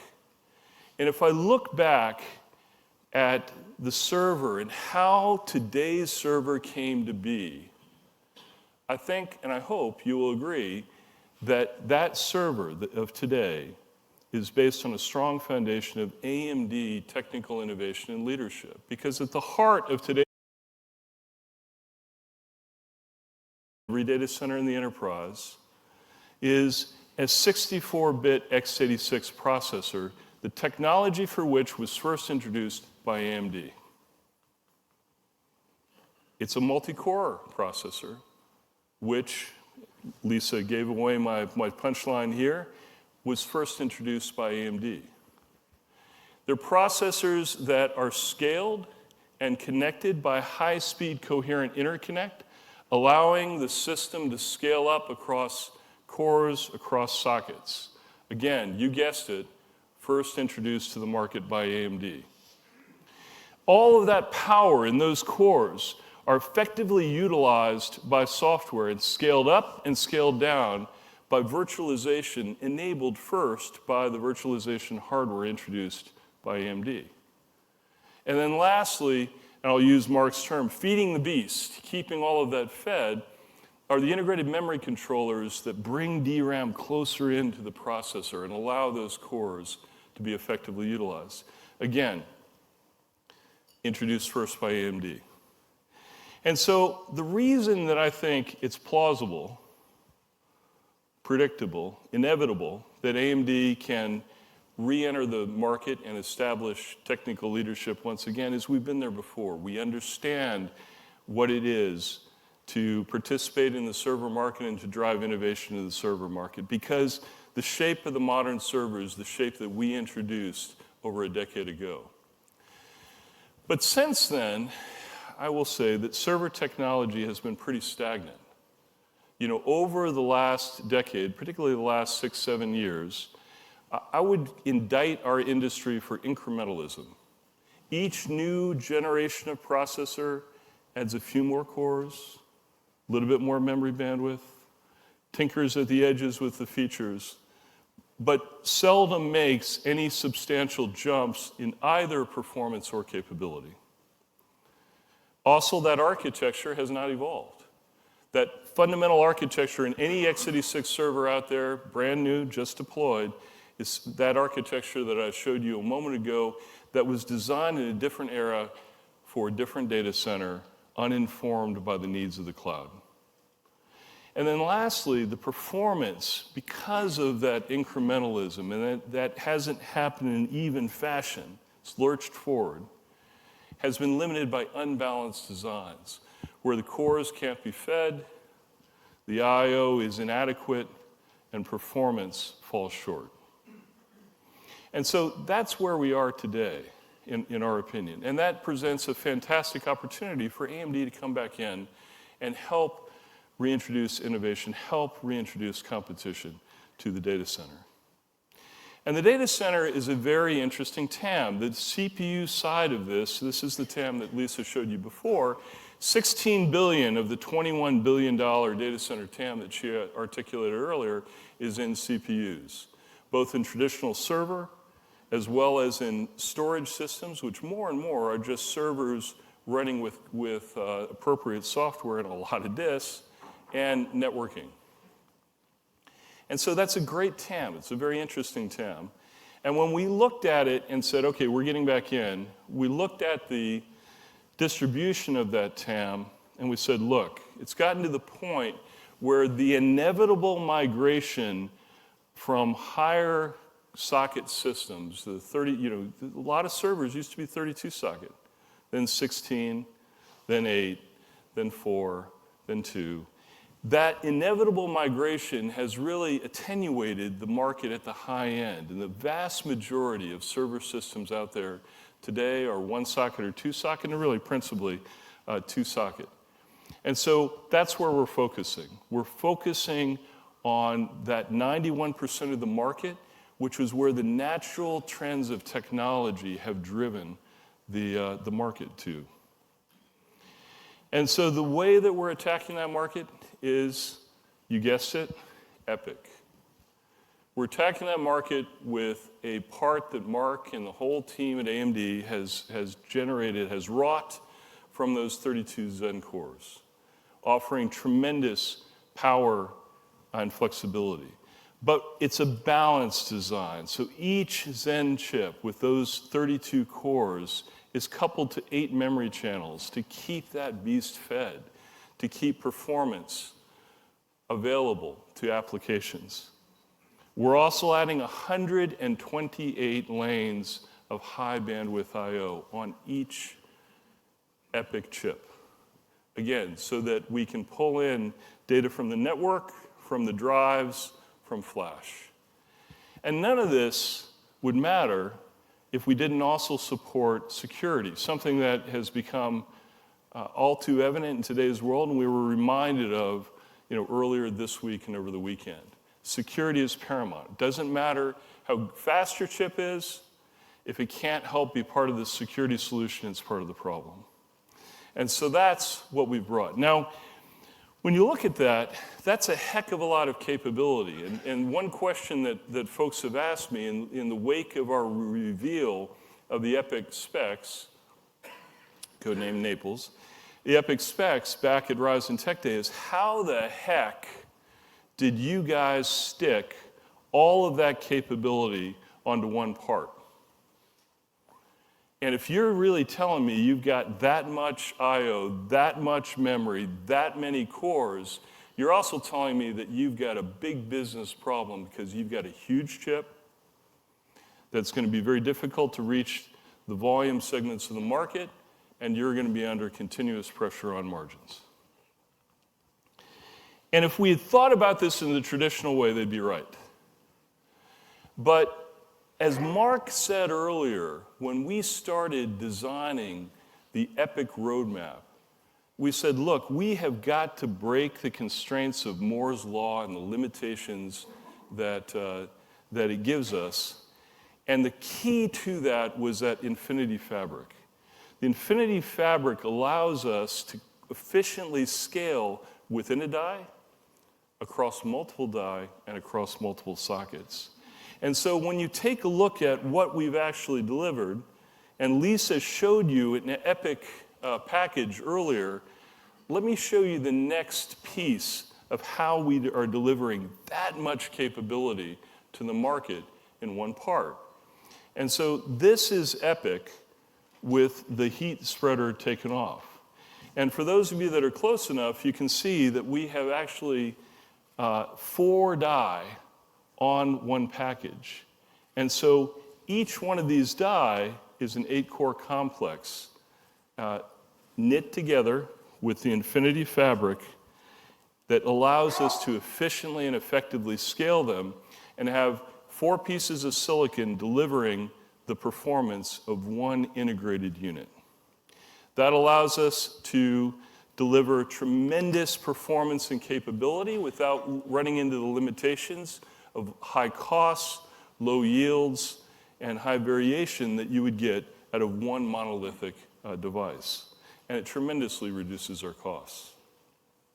And so that architectural innovation of Infinity Fabric lets us solve the feature problem a different way, and it lets us efficiently scale to very large 2-socket systems by interconnecting the 2 EPYC systems that you see, 2 EPYC chips that you see there.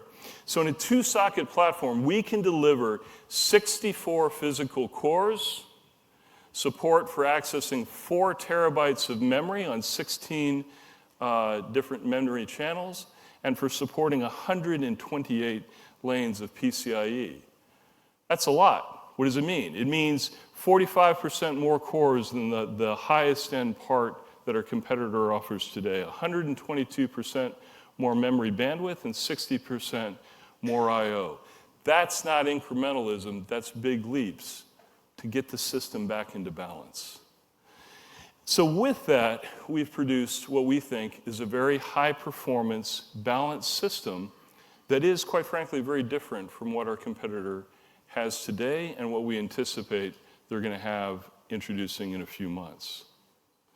And so what that translates into is, we believe, an opportunity for AMD to assert leadership performance in key workloads that are really driving the growth in both the cloud and the enterprise data center. Workloads like certain segments of high-performance computing, virtualized cloud and enterprise data center general-purpose compute, machine learning, big data and analytics, where the memory bandwidth and the memory capacity allows us to process data sets much faster than the alternative, and of course, software-defined storage, where that marriage of I/O, core density, and memory bandwidth, again, allows us to help accelerate the migration off of proprietary storage hardware onto software running on industry-standard servers. Now, a couple of months ago at the Ryzen Tech Day, we did a demo in that first category, high-performance compute, where we showed reservoir simulations simulating a large oil field and seismic data that was indicating where the oil was flowing in a large volume of rock. And we demonstrated at that time that against the very highest end Intel's currently shipping system, the Broadwell 2699A V4, that we could offer in an EPYC system 2.5 times the performance. Now, I got a few people questioning that and pushing back, saying, hey, you've got a heck of a lot more memory bandwidth than Intel. That's not really fair. You're just showing us how much more memory bandwidth you have than Intel. And my point was, yes, you're absolutely right. Because they are choking the performance of that system because of limitations of that unbalanced architecture. Whereas in the AMD system, the cores were all being pegged to 100% utilization all the time. It's the power of a balanced system. But I'll tell you what, today, we'll turn our attention to the next workload area, virtualized workloads for both the cloud as well as enterprise data center. And I'll show you a different benchmark that's CPU bound.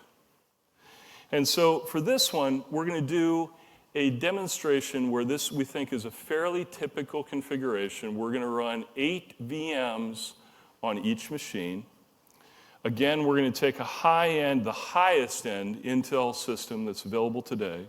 And the workload that we're going to be running on those 8 VMs is we're going to be compiling the Linux kernel, the Ubuntu Linux kernel. This is also running the guest OS is Ubuntu as well.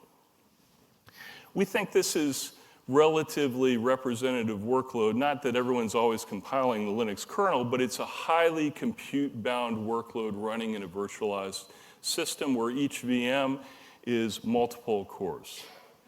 And so the configuration that I'm going to show is, once again, that Intel 2699A server, highest end Intel server available today, running against a EPYC system, 2-socket, 64 core, 16 memory channels, blah, blah, blah. So high end to high end. And what we're going to show is a graphic that you'll see in just a moment. And I'll describe it first here because it's going to go by relatively fast. Not as fast as Raj's. Compiling a Linux kernel, even on a high-end CPU, is not milliseconds. It's a few seconds. But what you'll see is a circular graph that's showing the build-out of the different parts of the kernel. So you'll see and the associated other routines. So you'll see the I/O routines, the files associated with the I/O routines, the files associated with the kernel, et cetera, being built out. And so if we go to the demo, Kevin, kick it off. You'll see on the left the AMD EPYC system on the right. This is the average. We're averaging across those 8, in real time, those 8 systems, or those 8 VMs. And so in 15.7 seconds, EPYC completes the full kernel compile.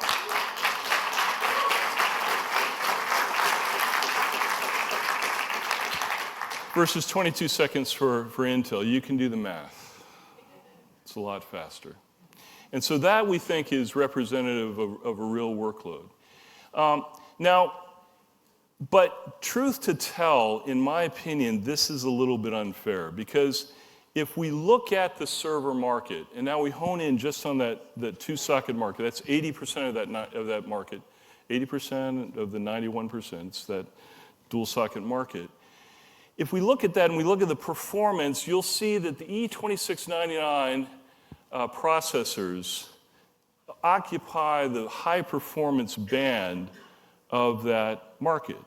The low-performance systems, the E260Xs, 03s, et cetera, are down around, say, 200, 250 spec int rate per socket, or sorry, spec int rate per system, whereas the 2690X are up over 1,000 spec int rate compiled with a GCC compiler. So those are very high performance systems relative to the rest of the market, but in truth, they're very low volume. The vast majority of server customers do not buy the highest end CPU that's out there. So the demo that I was running was relatively unrepresentative of the systems that are out there today.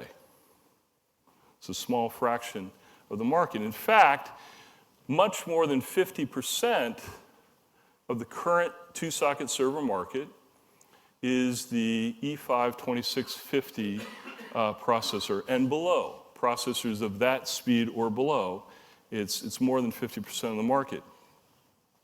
So a fairer thing to do would be to say, how do we compete against those processors? And when we started thinking about this, a few years ago, it became clear to us that we had an opportunity in this architecture with Infinity Fabric and what we could do with the capability in each socket to develop a processor that in a single socket configuration could outperform the vast majority of 2-socket systems from our competitor, offering customers a whole new choice to drive much higher performance, much better power efficiency, much lower total cost of ownership. And so what I'd like to do is I'd like to show you another demo where we're going to take that E5-2650, one of the sort of the high end of the middle of the market, and run it against one EPYC processor, 32 core still, you can see the specs there, on running exactly the same workload. We're running exactly the same thing. Again, 8 VMs, running the Linux compile. And so, Kevin, why don't you go ahead and kick that off? This will take a little bit longer because we're not comparing the highest end to the highest end anymore. But what I think you will see becoming clear pretty quickly is already the single socket EPYC system is outperforming the dual socket Intel processor. And so here in a few seconds, we will wrap this up. And this pre-production EPYC processor completes ahead of the Intel 2-socket system.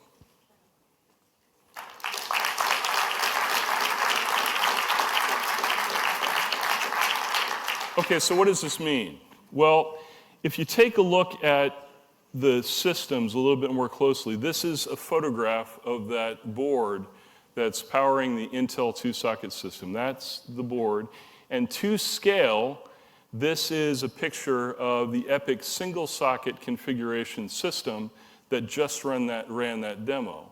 And if you put them against each other, what you'll obviously quickly see is that the EPYC is a much denser solution, uses a lot less space, uses a lot less power, but still provides more cores and more I/O with the same memory bandwidth capacity, or actually slightly better, than that Intel system.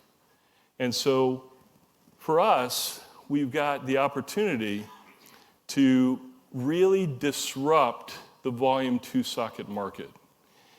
Our one-socket strategy is not about doing a better one-socket. Our one-socket strategy is about offering customers the ability to have a highly optimized enterprise or cloud-capable single-socket alternative to the 2-socket systems that hitherto they've been forced to adopt if they wanted a certain amount of memory, performance, or I/O capability. And it's not just us saying that, hey, this provides much better TCO. It's not us saying that this provides much better power consumption.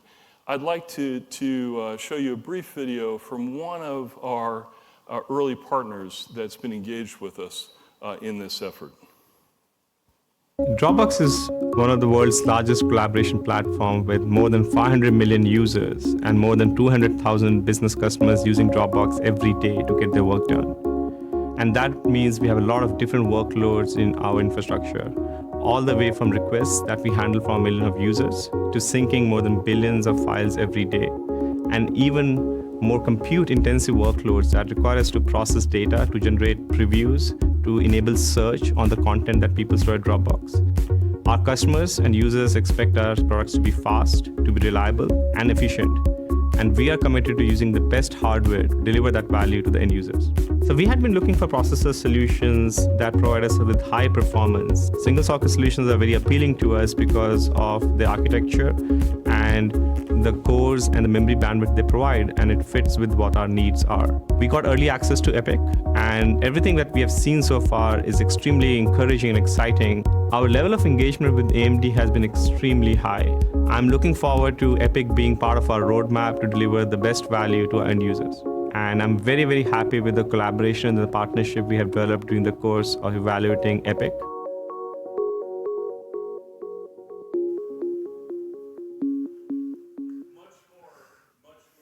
This as we approach launch, but I think that you'll see, I think that you'll see, as we bring EPYC to market, we really have a two-pronged approach. We have a leadership 2-socket part that we think, based on the Zen core, the power efficiency of that core, causing it to operate at high frequency in a power-constrained environment, and the balanced architecture that we built around it provides us leadership performance for certain critical workloads. But we also have a disruptive one-socket server play, where we're offering all the capability that the vast majority of customers that are currently buying 2-socket server processors need at a substantially better TCO, though no compromise one socket. And so if you look at the status quo that's existed for years in the industry, you see a little bit of attrition just chipping away at the 4-socket and above space, but the 2-socket and 1-socket has been static for many years because there hasn't been a 1-socket alternative that offers the performance or capabilities that users need. With EPYC, we're going to disrupt that status quo. We think we have an incredible 2-socket, so don't get me wrong. We've got a great 2-socket part. But we also have an alternative for customers to allow them to right-size the system to their workload without artificial constraints. And we think that's going to redefine large sections of the market. But beyond just the socket configuration, we're also going to disrupt the status quo in another way. We talked when we introduced Ryzen about Ryzen being unlocked. Every Ryzen chip was unlocked in terms of frequency. You could operate it as fast as you wanted to operate it up to the limit of that particular chip. Every EPYC processor is unrestrained. Every one supports all the I/O channels, all the reliability features, all the memory channels, supports high-speed memory, has a complete security stack, and integrates the full chipset. Unlike our competitor, we're giving the person that's buying an EPYC server all of the reliability, capability, and feature set of a true server, regardless of what performance level they need for their particular application. And so EPYC is unrestrained. And I think that is also going to disrupt the status quo. And so the one other application area that I wanted to talk to you about is the machine learning area. And Raja and both Raja and Lisa alluded to it earlier, that we've got a great opportunity with Radeon together with EPYC. And Raja showed you a benchmark, but I want to click into the system here for a second because he alluded to it, but I want to give you a visual. If you look at a system today that has a high number of GPUs for machine learning applications, 4, 6, 8 GPUs, the architecture of that system looks like this. You have to use the 2-socket server, not because you need the CPU horsepower, that's all being done on the GPU, but you need the infrastructure, the features and the capability of that 2-socket platform in terms of I/O, in terms of memory. But their I/O and memory is insufficient. And so you need PCIe switches to allow the GPUs to be interconnected. You need a storage controller to talk to whatever drives that you need to feed this. But those PCIe switches are barriers to performance. They add latency. They choke down the bandwidth that's available between the memory and the GPUs. And many of them choke the bandwidth between the GPUs. We designed EPYC and Radeon Instinct together. You know, some people ask me, why did you put so much damn I/O on EPYC? We did it for this reason.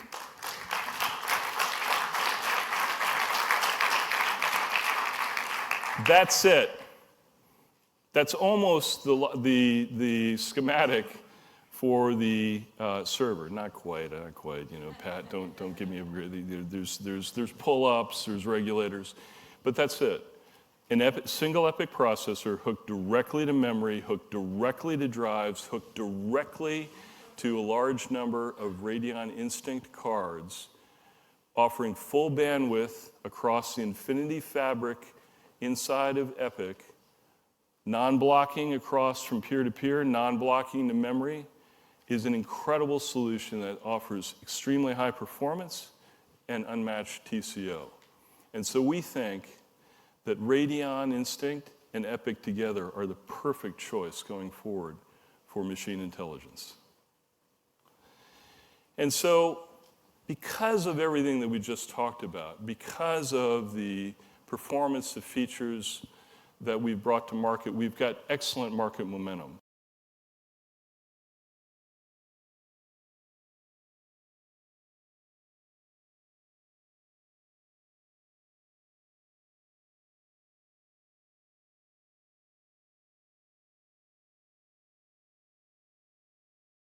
Extremely high performance and unmatched TCO. And so we think that Radeon Instinct and EPYC together are the perfect choice going forward for machine intelligence. And so, because of everything that we just talked about, because of the performance, the features that we've brought to market, we've got excellent market momentum. Over 30 systems are in flight, 30 different systems are in flight to be introduced in the first and second half of 2017. We've seeded well over 5,000 EPYC CPU production and production candidate samples to our partners, to the industry, and our ecosystem partners and customers. We have programs underway at the vast majority of hyperscale customers around the globe, and we are set and on track for launch this June. So with this, we're bringing EPYC finally to market, and the promise of AMD getting back into data center leadership begins to be delivered. But you know what? promises notwithstanding, no matter how good EPYC is, if we didn't have a roadmap that we were committing to, that we were resourcing, that our customers could count upon, none of this would matter. Look, I was a server guy for many years. I was a customer for many years. And as a server guy, there's no way I would make that initial investment if I didn't know that my supplier, my partner, wasn't going to be there for the long term. And so beyond EPYC, Naples was the code name of the first EPYC processor that we delivered with the Zen core. There's 2 more steps that we've already committed to and are working on, and of course we're thinking about the one beyond. Rome, using the Zen 2 core and implemented in 7 nanometer technology, is the next iteration. And then Milan, using 7 nanometer plus technology and the Zen 3 core that Mark alluded to, is a step beyond that. And with each one of them, we're going to deliver not just the core performance, but continuous innovation in the rest of the chip, the rest of the system, and the features that we incorporate.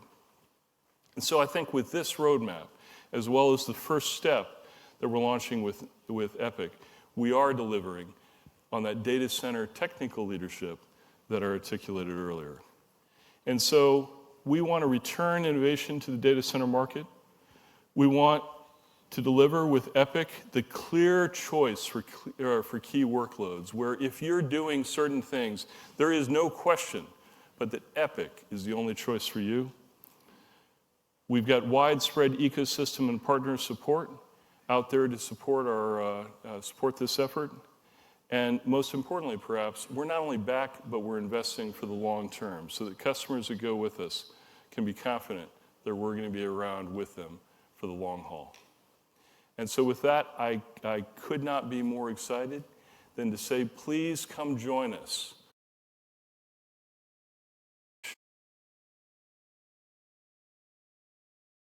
Back to the data center. Thank you.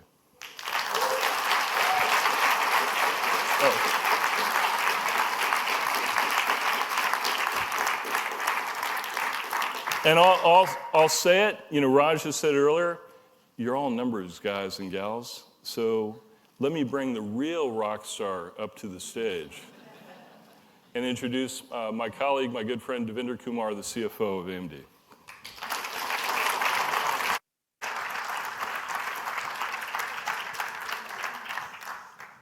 I could say, last but not the least, I could also say the bottom line. You probably walked in here with a sense there's a lot going on at AMD. And you probably realize now there is a lot happening and a lot to come. The last 2 years have been really, really good from a viewpoint of where we were in 2015. And a lot has happened, and I'll share some of the financials with you. You've heard from Lisa and my colleagues. There's definitely a lot happening and a lot to come. 2017 is a pivotal year for AMD. This is a year in particular, we have set a target of finally making money after losing money for the last several years, in particular when the PC market shifted dramatically a few years ago. So let's get started. I'm going to cover the 2-year journey really quickly to really anchor us on where we've been in 2015 and 2016 as we continue to invest in all of the products that you heard about today, despite all the difficulties and the challenges that we went through. I'll share with you more details on 2017 in terms of giving you incremental guidance beyond what we did on our earnings day that happened on May 1st.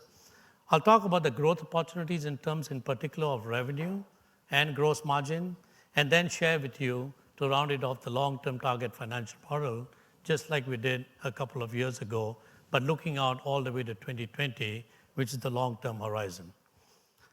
So the 2-year journey, AMD turned 48 just a couple of weeks ago. May 1st is actually the anniversary of AMD. We were founded in 1969 on May 1st. And we had a history of focus on the PC market, the traditional PC market, the traditional products as we call it today. In 2012, the market shifted, the PC market shifted, surprised everybody, including us. And our journey since the last FAD, a lot has changed, in particular with the investments we have made. In 2015, we're losing money, revenue was declining 30% year on year. We had a high debt load. Many of you thought we wouldn't be around here at this Analyst Day. And we had to refocus the company in terms of what we did and what we had to do to, one, grow revenue, which we did. We had to make the roadmap investments that you heard about from all the products, whether it's Ryzen or EPYC or Radeon. And in particular, we did some strategic transactions in 2016 that helped us not just simplify the company from a business model standpoint, but also monetize our IP, and from my standpoint, short up the balance sheet. So if you go to the growth side of it, revenue up, you heard Lisa say earlier, 7% up year on year, 9% in CG business, and 5% in the EESC business. On the margin side, we had lived below the 28% level in all of 2015. That improved by 3 percentage points in 2016 on an improved product mix and increasing margin before you heard about all the new products that you heard about today. And finally, if you go to the financial side of it, OpEx, because of the situation from a financial standpoint, essentially we maintained it flat. But if you look under the covers, R&D was actually up, SG&A was down. And we had to fund all the things that you heard about today in terms of making sure we gave the R&D investments to Mark and to Jim and to Raja and to Forrest to get to the products that you heard about today. It was a good year in the semi-custom business. The PC business stabilized, and from my standpoint, we actually turned the corner. And that took the losses, still losing money, from the 54-cent loss on the non-GAAP basis to 14 cents. But we don't like to lose money, and that's why you hear about the roadmap over the next few years to continue to make progress on that particular front. On the balance sheet, debt down in 2016. With the product momentum we had and with the market opportunities we had, we reduced that by $500 million. And if you compare year on year, cash was up $500 million. We finished above $1.2 billion of cash, and that obviously took down the net debt pretty significantly from a year-on-year standpoint, although there is more work to do. The other thing I'll mention on our cash balance is 90% of our cash, unlike several tech companies, 90% of our cash is held domestically. So very comfortable with the cash balances that we have, even if they go up and down during the year as we go through the year with the seasonality of the business. So 2017 financial priorities haven't changed. We want to grow revenue. We want to expand gross margin. We want to be very disciplined from an operating expense standpoint and very targeted where we make the investments to get the biggest bang for the buck. And finally, as I said earlier, we want to return to profitability. So there's a laser focus within the company to get back to profitability. Last year, in 2016, we were operating income profitable, and this year, we want to be profitable at the net income level as we finish 2017. So the new products are ramping. You heard about all these products on here, including Raja showing the Radeon products. These products are commanding better ASPs. It's a richer mix. I say a lot internally to my folks when I talk internally. I said, if your products are that good, your margin must go up. If your products are that good, your margin must go up. And these are the products that will drive revenue and expand the gross margin as we go forward. And we want to ramp the revenue, capturing market opportunities available to us, but at the same time, bring the gross margin up from where we have been below 30% and make progress to the longer-term target model. Then if you go to 2017 in terms of the incremental guidance as I talked about, we already talked about low double-digit revenue growth in 2017. We said that earlier on this year. Gross margin for the year, right, approximately 34%. Continued discipline on the OpEx standpoint. As you heard in our 2015 long-term target model, we wanted to have OpEx between 26 and 30%. We think this year we could do 31% expenses over the revenue. And CapEx, $140 million, which is an update from what we said earlier this year. As we said on the Q1 earnings call, we did capitalize production mask sets starting Q1 2017. And these are the production mask sets that are used in producing the products that you heard about. Our product development process has become a lot more predictable. And therefore, they qualify for capitalization, And we went and did that starting Q1 of 2017. More importantly, the 2017 gross margin that I just gave you at 34% already contemplates the impact of the mask set amortization or depreciation. And this year, 2017, the impact of that is very, very small, very minimal, is negligible. So we are driving towards positive net income for 2017 as one of our large goals in 2017. So in summary, right, while we have stabilized the business, we have continued to be focused on operational and financial execution, especially over the last 2 or 3 years. We want to carefully manage the business model. We want to carefully manage the business model, deliver great products, but more importantly, return the shareholder value that we have seen some of that over the last year, but we think there's a lot more to come. So let me turn to the long-term priorities. Long-term priorities are unchanged. Continue growing revenue, continue expanding the gross margin, consistent profitability. Once we get to profitability in 2017, we want to stay there. We want to make more money as compared to 2017. And then from my standpoint, a strong balance sheet. The debt load on the company's balance sheet is still too high, so we want to strengthen the balance sheet.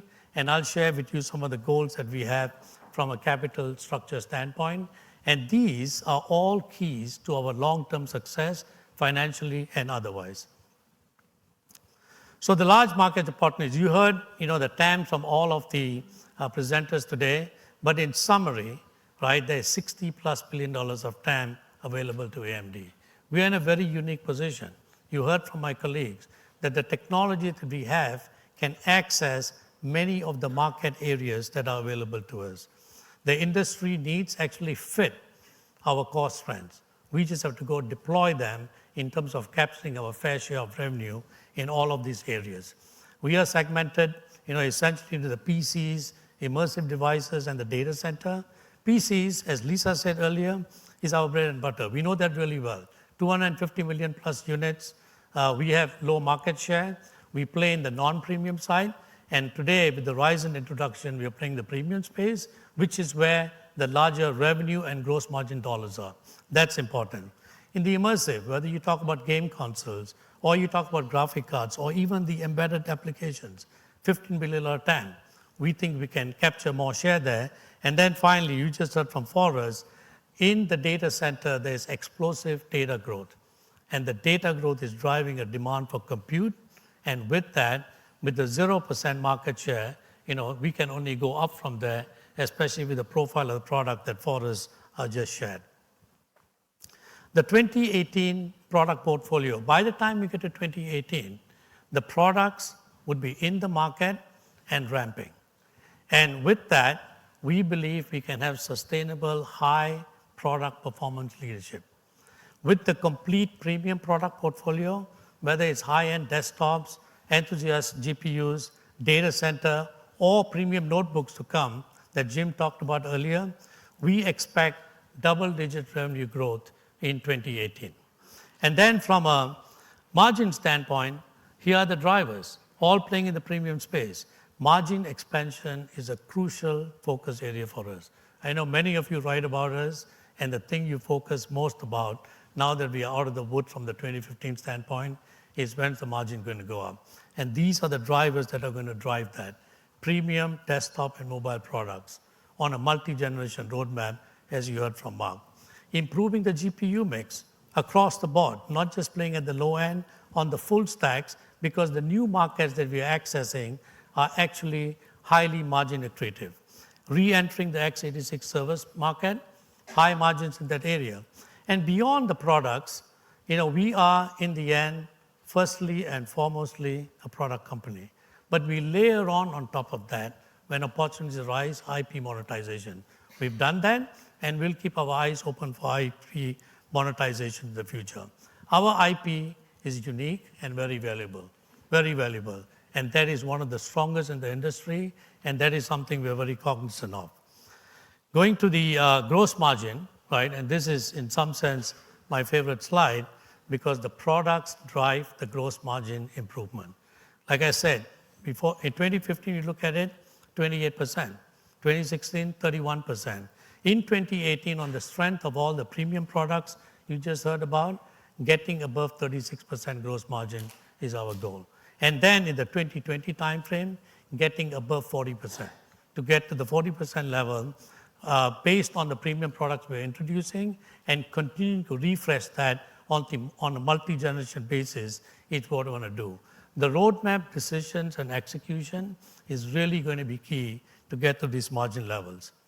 So going to the long-term target financial model, revenue, as you heard from Lisa on a CAGR basis, we believe we can continue to grow revenue on a double-digit growth basis, and in particular with the new product momentum that started off in 2017 and continues in 2018 and beyond.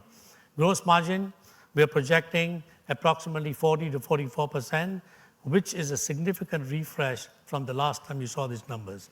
In 2015, you would have seen that same line say 36 to 40. We are projecting above 36% in 2018, and then going from there and in the 2020 timeframe, getting to the 40 to 44% gross margin level, really driven by higher ASPs and a much richer mix from a product standpoint. OpEx, we've gotten good at that. We manage OpEx really tightly, we're very disciplined. We modulate that depending on what the revenue profile is, and in particular, remain targeted to go ahead and take advantage of the OpEx leverage. As revenue grows, we will not let OpEx grow as much as the revenue is growing. And in particular, on the OpEx side, I will say, we want to continue to fund the product roadmap and all of the R&D investments that are needed, while at the same time maintaining lean SG&A expenses. Long term, we think we can get to the non-GAAP EPS of greater than 75 cents, which is what you see on this slide, and improving the profitability from where we sit today. On the capital structure side, managing cash annually around $1 billion. The cash does go up and down.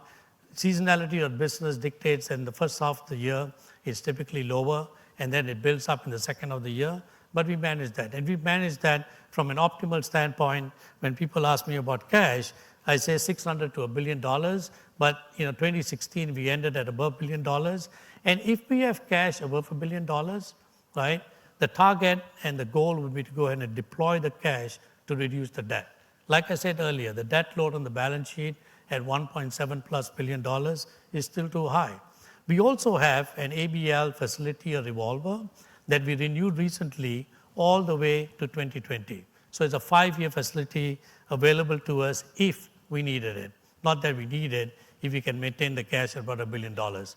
If you are looking at cash flow from operations, it approximately equals our net income. That's just the way it is. We are working capital move sometime, but over the longer term, cash flow from operations equals a non-GAAP net income. And we do want to drive, from an overall standpoint, consistent free cash flow generation. Consistent free cash flow generation. We are focused on the debt load. We want to continue to reduce the debt. Bringing down the debt, lowering the interest expense is a big goal for us over the next couple of years. From a long-term target standpoint, net debt negative is our goal, whereby the cash on the balance sheet is greater than the debt on the balance sheet. Net debt negative is the goal in the long-term time frame. And finally, from a leverage standpoint, we want to get to below 2 times. We want to get to below 2 times. And that would say that the gross debt to EBITDA ratio is, the calculation is solving for below 2 times leverage. So, in terms of looking at the roadmap, it is a financial roadmap. 2016, you see it on the page. 2016, greater than 36% gross margin on the strength of the premium products you just heard about. Going from 28 to 31 to 34, greater than 36 to 40 to 44 is kind of the roadmap from a gross margin standpoint. It's fueled by multiple drivers. There are multiple opportunities available to us with the high-performance computing space that is our vision and our mission. And there are multiple drivers that can get us there. And we feel really good about all the products you heard about today, because in aggregate, I can share with you that all of the new products in aggregate are contributing greater than 50% gross margin. Greater than 50% gross margin in aggregate from all these new products. And that is what is driving the gross margin from where we have come from, where we are, and where we are headed to get to the beyond 40% gross margin. And finally, the bottom line, like I said, the 75 cents EPS is our target in the long-term time frame, which we define as the 2020 time frame. So, investment summary from AMD standpoint. A lot of progress from my standpoint over the last couple of years, and continuing laser-focused execution on the operational sides, on the product side, and on the financial side. We have significant opportunities in large markets that we either don't participate in today or have a low share in, or in growing markets, and the TAM, as you saw when you add up the numbers, is greater than $60 billion. And our revenue today is just north of $4 billion. Market share gains with margin accretive premium products. All of the products you're seeing introduced today, premium products that command high margins, and that is margin accretive from a P&L standpoint. We'll continue to be disciplined from a financial management standpoint, and we've shown that. We'll continue to do that as we go forward because we want to manage for profitable growth here on out. Consistent free cash flow, reducing the leverage, and in some sense, getting to a stronger capital structure. In fact, getting to a stronger capital structure that we had several years ago, especially on the strength of the execution. So with that, it's my pleasure to invite Lisa back on stage for some closing remarks before we go to Q&A.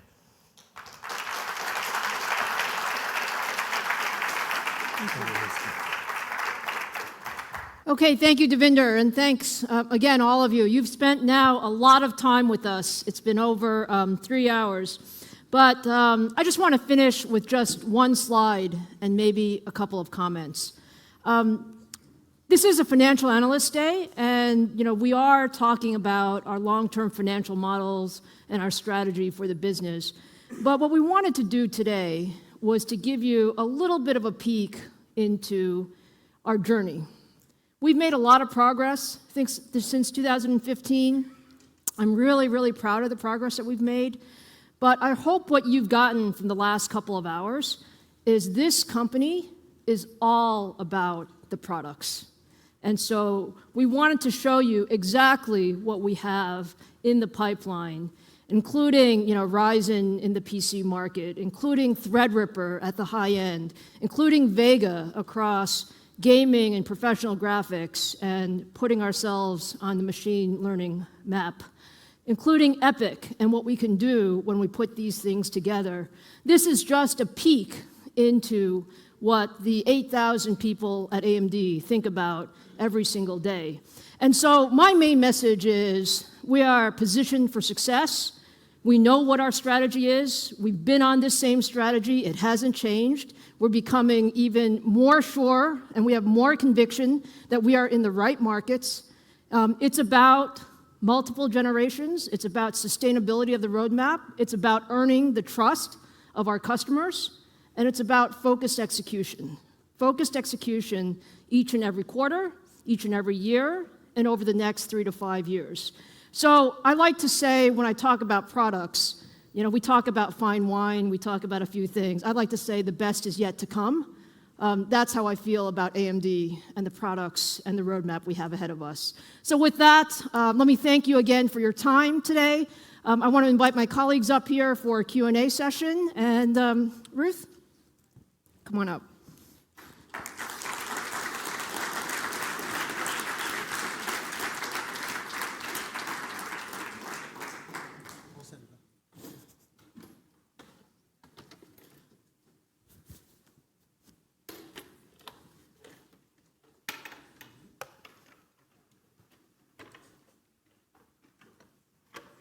There's a release.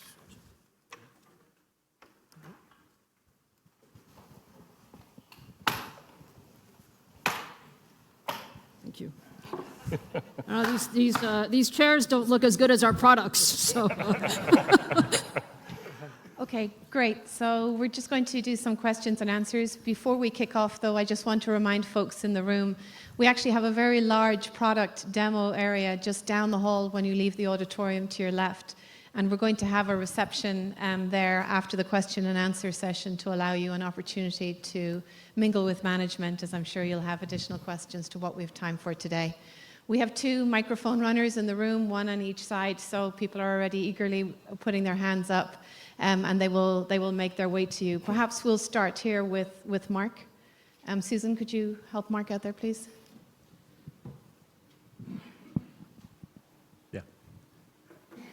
Hi, I'm Mark Lapatsis from Jefferies. Thank you very much for the great presentations. I had 2 questions for Forrest, and I'd like to pick up on your theme about talking about numbers. If I have the Mercury numbers accurate, I think Intel's ASP for the dual socket server is chips are in the $800 range. So I'm curious if you could share any insight on your pricing strategy. Are we talking about that kind of a zip code? Do you have a discount off of that? And then the second question is, the original Opteron was launched in 2003. I think by the end of 2005, you guys had about 25% market share. You were on the other side of the table at that time. What kind of lessons learned can you share with us about what you would expect the competitive response to be to the products? Because I imagine that is an important input to Devinder's gross margin expectations. Thank you very much. Absolutely. So first off on the pricing strategy, look, we're going to launch the products here next month, and we're really not going to get into details of pricing before then. I will say though, and I kind of hinted at this, we really think we've got a highly competitive and highly differentiated product that is clearly the right product if you're doing certain things, if you're getting certain workloads, and I think we're proud of that. And I think that's about all I'm going to say about pricing until June. That's very good, Forrest. Yeah. Good answer. I think that on the market share, look, the Mercury data or the IDC and Gartner data will tell you that on market share right now, we essentially round to 0. And there's a little bit of rump business left over from the old Opteron days. We're very focused on, look, let's re-enter the market. Let's make sure that we've got a compelling solution for customers, and let's start ramping it. We'll introduce next month. We'll ramp throughout the year. Before we get back to those levels, first let me get from 0 to 5. Let me get from 0 to 10. And we're going to ramp this over time. Yeah, maybe Mark, if I can just add a little bit to what Forrest has said. Look, when we made the decision to re-enter the data center, we thought about this as really a 5-year strategy. And with the data center, it's a lot about new platforms, trials, demonstrating our capability, demonstrating the success. And so we do have high aspirations for what we can do in the data center. But as Forrest said, I think the right near-term goal would be getting back to double-digit market share, and that will take some number of quarters after the first ramp. Great, thank you. I think there's one other part of your question, which was, what do we think the competitive response is? It's hard to say. What we're focused on is driving our roadmap as hard and as fast as we can. We're focused on what we perceive to be the customer concerns and what customers value, and we're going to drive the roadmap as hard and as fast as we possibly can. Great, thank you. Diana, just here, Vivek next to you. Thanks very much. Vivek Arya from Bank of America. So 2 questions, one for Lisa and maybe one for Devinder. Lisa, you showed and your team showed very impressive benchmarks. Beyond benchmarks, what will it take for AMD to be successful? Because, like you said, AMD has had very pioneering architecture before, but for one reason or another, it did not quite show up in Financial. So why is it different this time? Is there some friction in the ecosystem that just presents obstacles as you start to penetrate more? So what will it take beyond just showing better benchmarks to be successful? Because we saw very impressive benchmarks with Ryzen, but we have not seen the same kind of very strong launch. Maybe it's just too early. So that's the first question. And then maybe for Devinder, the gross margin outlook, what is giving you the visibility and confidence to raise that when we have not even achieved the lower end what you said the last time? Thank you. Yeah, so Vivek, I think it's a very, very good question. I think there are, several things that are necessary to really drive products through the entire pipeline to financial results. It starts with great products, and you have to show what our value proposition is, whether it's in with Ryzen or with Vega or with EPYC. There has to be a strong value proposition, a reason customers want to try your product. The second aspect of it is to have great platform coverage. And so you heard Jim today say that we have all 5 of the top Windows-based PC OEMs launching Ryzen desktops this quarter. I think that's a very significant statement. I think as we go from consumer to commercial, you'll see some additional platforms, come on board. And that's the same as we go through the graphics capability, as well as with EPYC, the number of customers, both OEMs, end users, as well as channel partners are critical. And then I think the most important thing that is different is we must have a multi-generational roadmap. Okay, people ask me all the time, aren't you afraid that, hey, in a couple of quarters, you're not going to be positioned as well, and so the product positioning won't be as strong as it is today at launch? I can tell you that we have actually very high confidence that we have a good view of what the industry will do. I think we have a great view of what we can do to disrupt the industry. And that's why we believe that it's not about just this quarter and next quarter. It's about what we do over the next 1, 2, and 3 years. And we are not going to be impatient. We're not going to force the ecosystem to do something ahead of its time.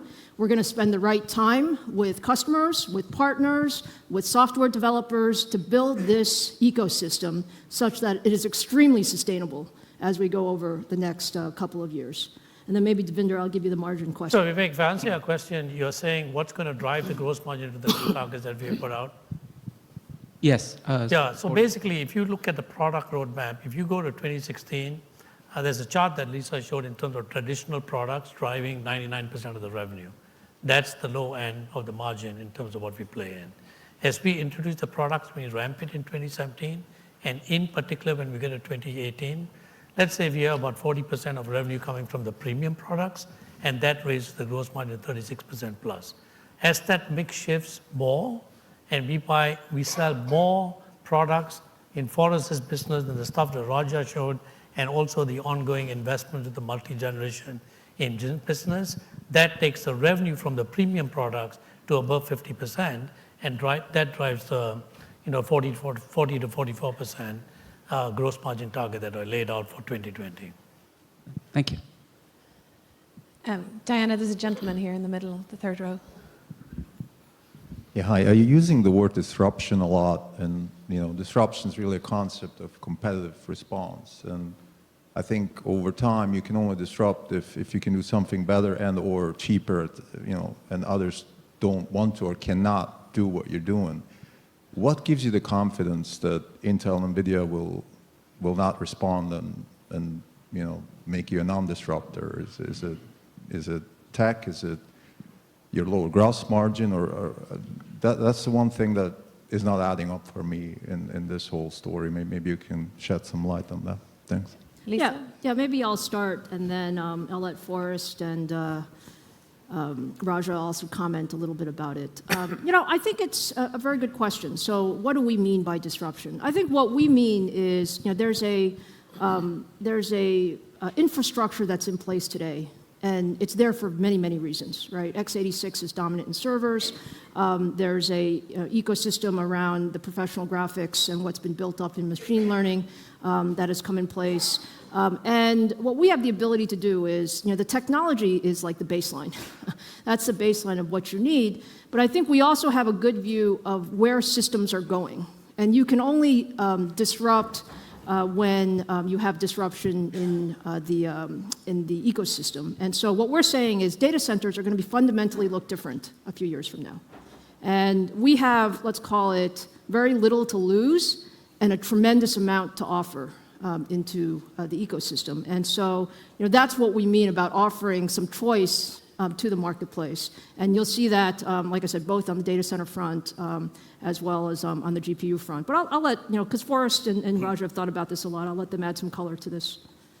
Yeah, I would say on the data center side, and the specific opportunity that I'm sure you're thinking of most notably is the one socket disruption of the general two-socket market. Look, we see there is a clear opportunity that has no technical barrier to service customers' needs in the bottom half of the two-socket market in a more efficient way than has previously been done. And so we see that as an opportunity. We're going to go drive for that opportunity as quickly as we possibly can with as good a product as we possibly can. Because again, I have an asset. I have 0% market share in the two-socket market. So I have nothing to fear to cannibalize. I'm going to go do the best possible product there, whereas others may be more concerned about cannibalizing that market or upsetting their pricing or tiering structure that might give them pause.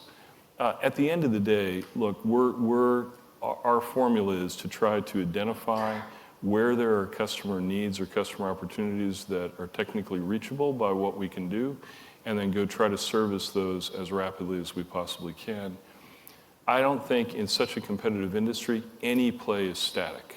There's nothing we can do that's a silver bullet that says, hey, for all time, I've shot the competition.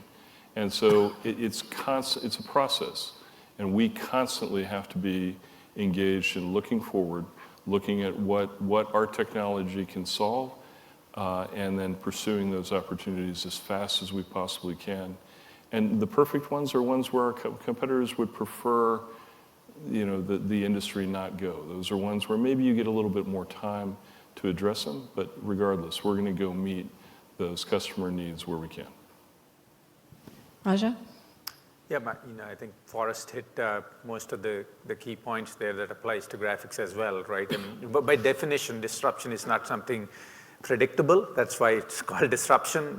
If you hear me ever say that I have a continuous disruptive roadmap, you can call BS on that. And disruption, when there is only one game in town, okay, you can see the opportunities to disrupt. Now, you may not be able to, the executing disruption is not easy always, but you can see the paths to disrupt when there is only one game in town. And that's the situation before our new products in both data center and also on the machine intelligence, right? So the opportunities are very clear. Now, when we go there, when we establish ourselves, the challenge would be how we disrupt ourselves, right? That's more challenging than disrupting a monopolistic or a single incumbent in there, right? Those things are very, very clear. So I think, as Forrest said, right now where we are coming from, both on the high-end GPU, whether it's machine intelligence or even kind of the high end of the professional graphics workload and all, we are practically starting from zero, right? If we round up to the nearest decimal point. So we have practically nothing to lose. So we are a little dangerous right now. From that angle, and that's what kind of gives you permission to believe that we can be disruptive for a period of time. But real question is, how can you be disruptive in 2019 or 2020, right? I mean, I think that's an interesting kind of a longer discussion. I think in the next couple of years, it's real clear what the opportunity is. Great, thank you, Raja. Susan, we're one here. Ross, thank you. Yep. Thanks, Ross Seymour from Deutsche Bank. Actually, I have two related questions on your roadmap and really the flexibility you have to address it and how you fund it. The first question is on your foundry strategy. A lot of the roadmap was predicated upon 7 nanometer and 7 nanometer plus. You've had an interesting transition in your foundry relationships between Global Foundries and TSM. Talk a little bit about how much flexibility you have to hit those 7 nanometer nodes between your two foundries. And then the second question will be on the OpEx side of things, and maybe this is for Devinder directly. That 26 to 30% of sales, I think, is about the only metric that didn't change from your 2015 analyst meeting. Some people are going to say you're spending too much. Some people are going to say you're spending too little. So there's no magic answer to that. But it doesn't show any OpEx leverage. So just talk about how you balance the OpEx to deliver that roadmap over time, and if we should expect any OpEx leverage as we move closer to the end of that time horizon. Yeah, Ross, maybe let me start with the technology question, and then I'll let Devinder address the OpEx question. So look, on the technology question, we are a multi-foundry, we have a multi-foundry strategy. This generation, we ramped a number of products in 16 nanometer, and we ramped a number of products in 14 nanometer. And for all of the products that we had going, it was very, very important, actually, for us to have both of our foundry partners very actively engaged. In 7 nanometer, Mark showed some very, very aggressive roadmaps. We'll be one of the first to adopt 7 nanometer for high performance, and we will similarly use 2 foundries. So we will use TSMC as well as Global Foundries for 7 nanometer. And the key is, our goal is to use the best that process technology has to offer so that we can innovate on design, architecture, all of those other things. And so with our modified wafer supply agreement that we did last year, it does give us the flexibility to use 7 nanometer at both TSMC and Global Foundries. Devinder, you want to comment on OpEx? Sure, I can comment. If you look at the OpEx standpoint, first of all, I can say that from a revenue standpoint, whatever the growth is in revenue, the OpEx will not grow anywhere close to that on a percentage basis. The second thing is, if you go back and look, as you observe, the 2630 hasn't changed. Part of it is some opportunities that exist today did not exist when we laid out the previous roadmap. With some of the things that you heard in particular Raja talk about, and these are new opportunities that have now formed a little bit with the competitors forming the market, and we see an opportunity for us being in a very unique position to invest. So you can look at it from 2 standpoints. Managing the OpEx from a revenue standpoint, we know how to do that well. But now it also becomes very on a targeted basis where we want to invest so that Mark can deliver his multi-dimensional roadmap, and Raja and Forrest and Jim can go identify the new opportunities for us to invest in. And that's fundamentally the reason why the range doesn't change, although it is on a higher base of revenue, especially if we have to grow double-digit this year and then grow again double-digit in 2018 and keep doing that for a couple of years. Great, thank you, Devinder. Diana, Matt here in the check shirt next to you. Thank you. Matt Ramsey from Canaccord Genuity. So there's 2 questions, I think one for Raja and one for Mark. So Raja, your competitor and you guys today gave some amazing TAM targets for this deep learning computing market, which I think has surprised a lot of us is how fast it's taken off. I guess my questions are 2. One, do you feel like you have the funding to pursue all of those opportunities from a relationship standpoint and a software standpoint? And second, how much share do you think you can get of that space relative to your core gaming business? And then I have a follow-up for Mark. Thanks. Sure. There were I think I saw 3 questions. First is the size of the market and where it's going to go. And we are in early stages, right? The excitement is there, and the early results are very good, and the number of installations are going, and all of that stuff.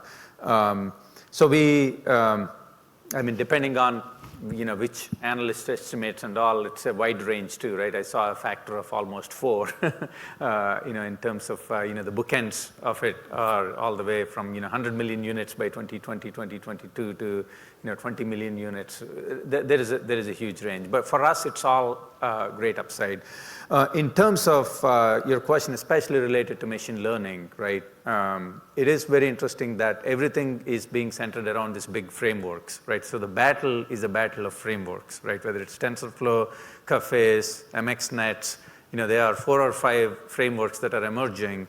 And the big players in this, the big hyperscale guys and the thought leaders on kind of the application and algorithm side, they want the world to run, learn and run in these frameworks. They don't really want the world to think about GPUs or underneath things in there.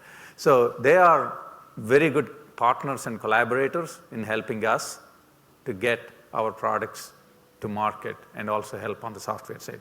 And as Devinder already alluded, we are investing. We need to continue investing on our platforms, on our software, on our driver support, on all of those stuff, and we will do targeted investments in those areas. But the first enabler for that is, do we have the right engine? Then we can put kind of, all the body around it, the marketing around it, the entire thing around it, and make a beautiful car from there, right?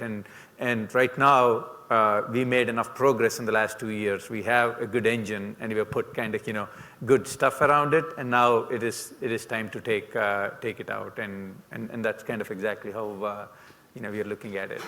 No, thanks for that. And Mark, you talked about heterogeneous computing coming back in your talk, and I'm a big believer in that thesis.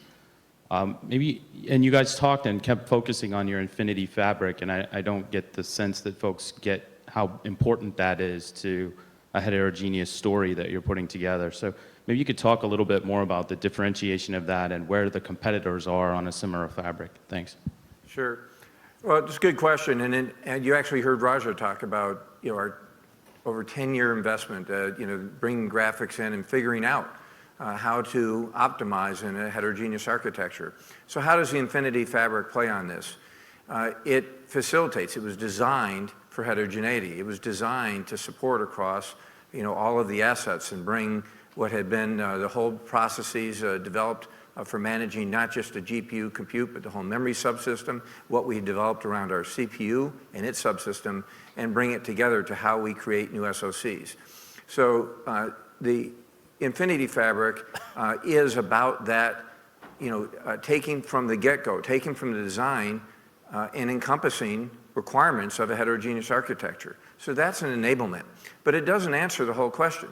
What that says is, let's take when we're doing Ryzen Mobile. You saw it on the roadmap. That is our CPU, our GPU leadership assets. It's bringing it over to single silicon. It's going to be fully heterogeneous system architecture. And again, enabled by that Infinity Fabric. But the rest of the story was really back in Raja's presentation. It is then the enablement. It is that Radeon Open Compute platform to provide that whole application suite so you can develop very, very efficient end results, really take advantage of those assets. So Infinity Fabric, it's all the plumbing. It's allowing us to connect high bandwidth provisioning so that you don't starve those engines, and then the software enablement of the stack. I don't know, Raja, if you want to add any more on that. No, Mark hit it. It's basically, we have been thought leaders on heterogeneous computing and heterogeneous architecture for a long time, 10 years, right? And good ideas, the one thing about good ideas is, people start executing on your good ideas at some point of time, right? And that's what you're seeing actually across the industry. Everybody's talking heterogeneous computing, and using same language that AMD has been using for 10 years now. But what you're seeing with Naples, right, it's a great example of we couldn't have built that class of a chip with that much I/O, and again, using the word disruption again, you couldn't be disruptive without Infinity Fabric, right? That's kind of the fundamental building block that allowed us to do something that is not incremental for the competition to go do out of what they currently have. Will they get there? Sure, everybody can get there once the idea is out there, right? It's who gets there first. And the I/O disruption with Naples is a great example. And some of the things you'll see when we disclose more details around Vega and its leverage of Infinity Fabric and what's coming down in the compute roadmap, we'll also demonstrate what we've done with Infinity Fabric. Thank you, Raja. Diana, behind you in the middle, just here. Thank you. I'm Barish with BMO. Actually, Devendra, I had a question for you, and I raised my hand because I didn't quite understand the explanation during the earnings call on the change in accounting from OpEx to CapEx. The question that I had is, you explained that this year there is no, that impact is included in the gross margin guidance that you have provided.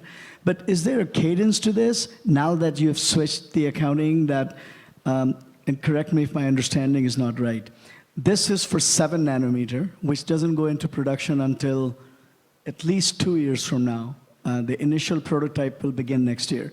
So does that mean that there will be yet another bump up in CapEx next year for 7 plus, as you have defined 7 plus in the roadmap? And then there's, more importantly, what implication does that have for free cash flow? You talked about cash flow equating net income, non-GAAP net income. But it does fluctuate a lot. This quarter, it was down pretty dramatically, negative 322. So how should we think about free cash flow for the business? Because one of the underpinnings that you laid out is pay down debt if you get higher than $1 billion. Thank you. Yeah, so I can take the second question first. The change that we made has no impact on free cash flow because either way you're buying it, and the accounting is driven by what we do from a capitalization and then the depreciation standpoint. So free cash flow, there is no impact.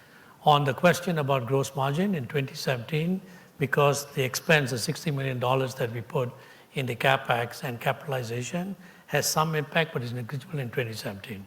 Does it have a cadence? Yes, it does. So going forward, production mask set will be capitalized, and from the time that product starts production, they will be amortized or depreciated over a 24-month period. So that's the way it'll go from a go-forward standpoint in 2018, 19, and beyond, but only for production mask sets and not for any other mask sets that we have. The last thing I will say on the capital expense or CapEx is this year, we have $140 million of CapEx. We haven't given guidance for CapEx for 2018, 19, and beyond, and that is something that we'll do as 2018 unfolds. Thank you, Devinder. Joe here, Diana down in the front of the blue shirt.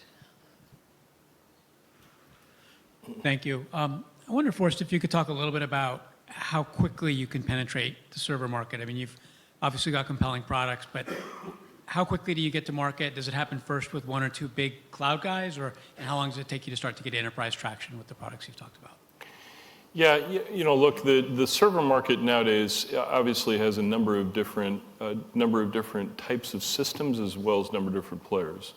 You've still got the traditional enterprise class systems that are deployed in a wide range of customers and typically on on-premise deployments, and you could be running anything on it. You could be running 15-year-old Oracle suites, or you could be running Apache. You could be running anything. And so the validation and the qualification for those systems is quite a bit longer, independent of the processor, is quite a bit longer from other systems. And so you'll see, we certainly have a lot of customers that are going to be launching systems like that. You'll see those later in the year, later in the second half, whereas you'll see the more cloud-oriented systems, which have a narrower set of use cases and a narrower validation matrix, launching really starting next month and throughout Q3. So I think you'll see a continuous stream of systems coming out from our partners, coming to market, first in cloud use cases, and then a little bit later on in Q3 and beyond in enterprise use cases. Thank you, Forrest. Diana, there's a gentleman down here in the front. Following up on that, your competitors talked a lot about semi-custom chips for the big cloud vendors. Obviously, your group does semi-custom chips. How soon would you see that happening, or is that something on the roadmap? The custom chips, what they call custom chips, is an incredibly broad umbrella. I mean, I think our competitors has used that term before to refer to chips that maybe have a slightly different characterization, a slightly different bin out, all the way to chips that add maybe new instructions or new major functional units.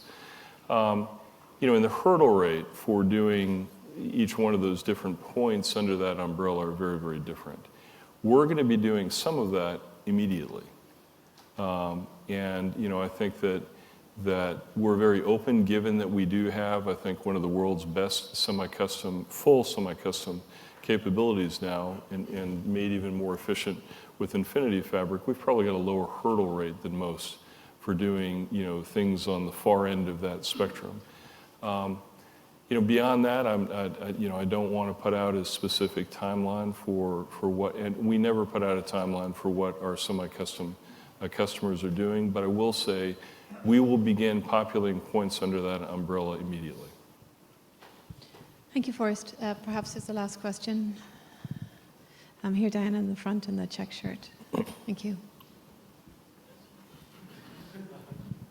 Thanks. Quick. Is there a targeted release date for Vega? You've said Q2 in the earnings. Forrest said it was going to launch next month in response to the first question. Is there an actual date that you can share? I'm sorry, your question was for Epic or for?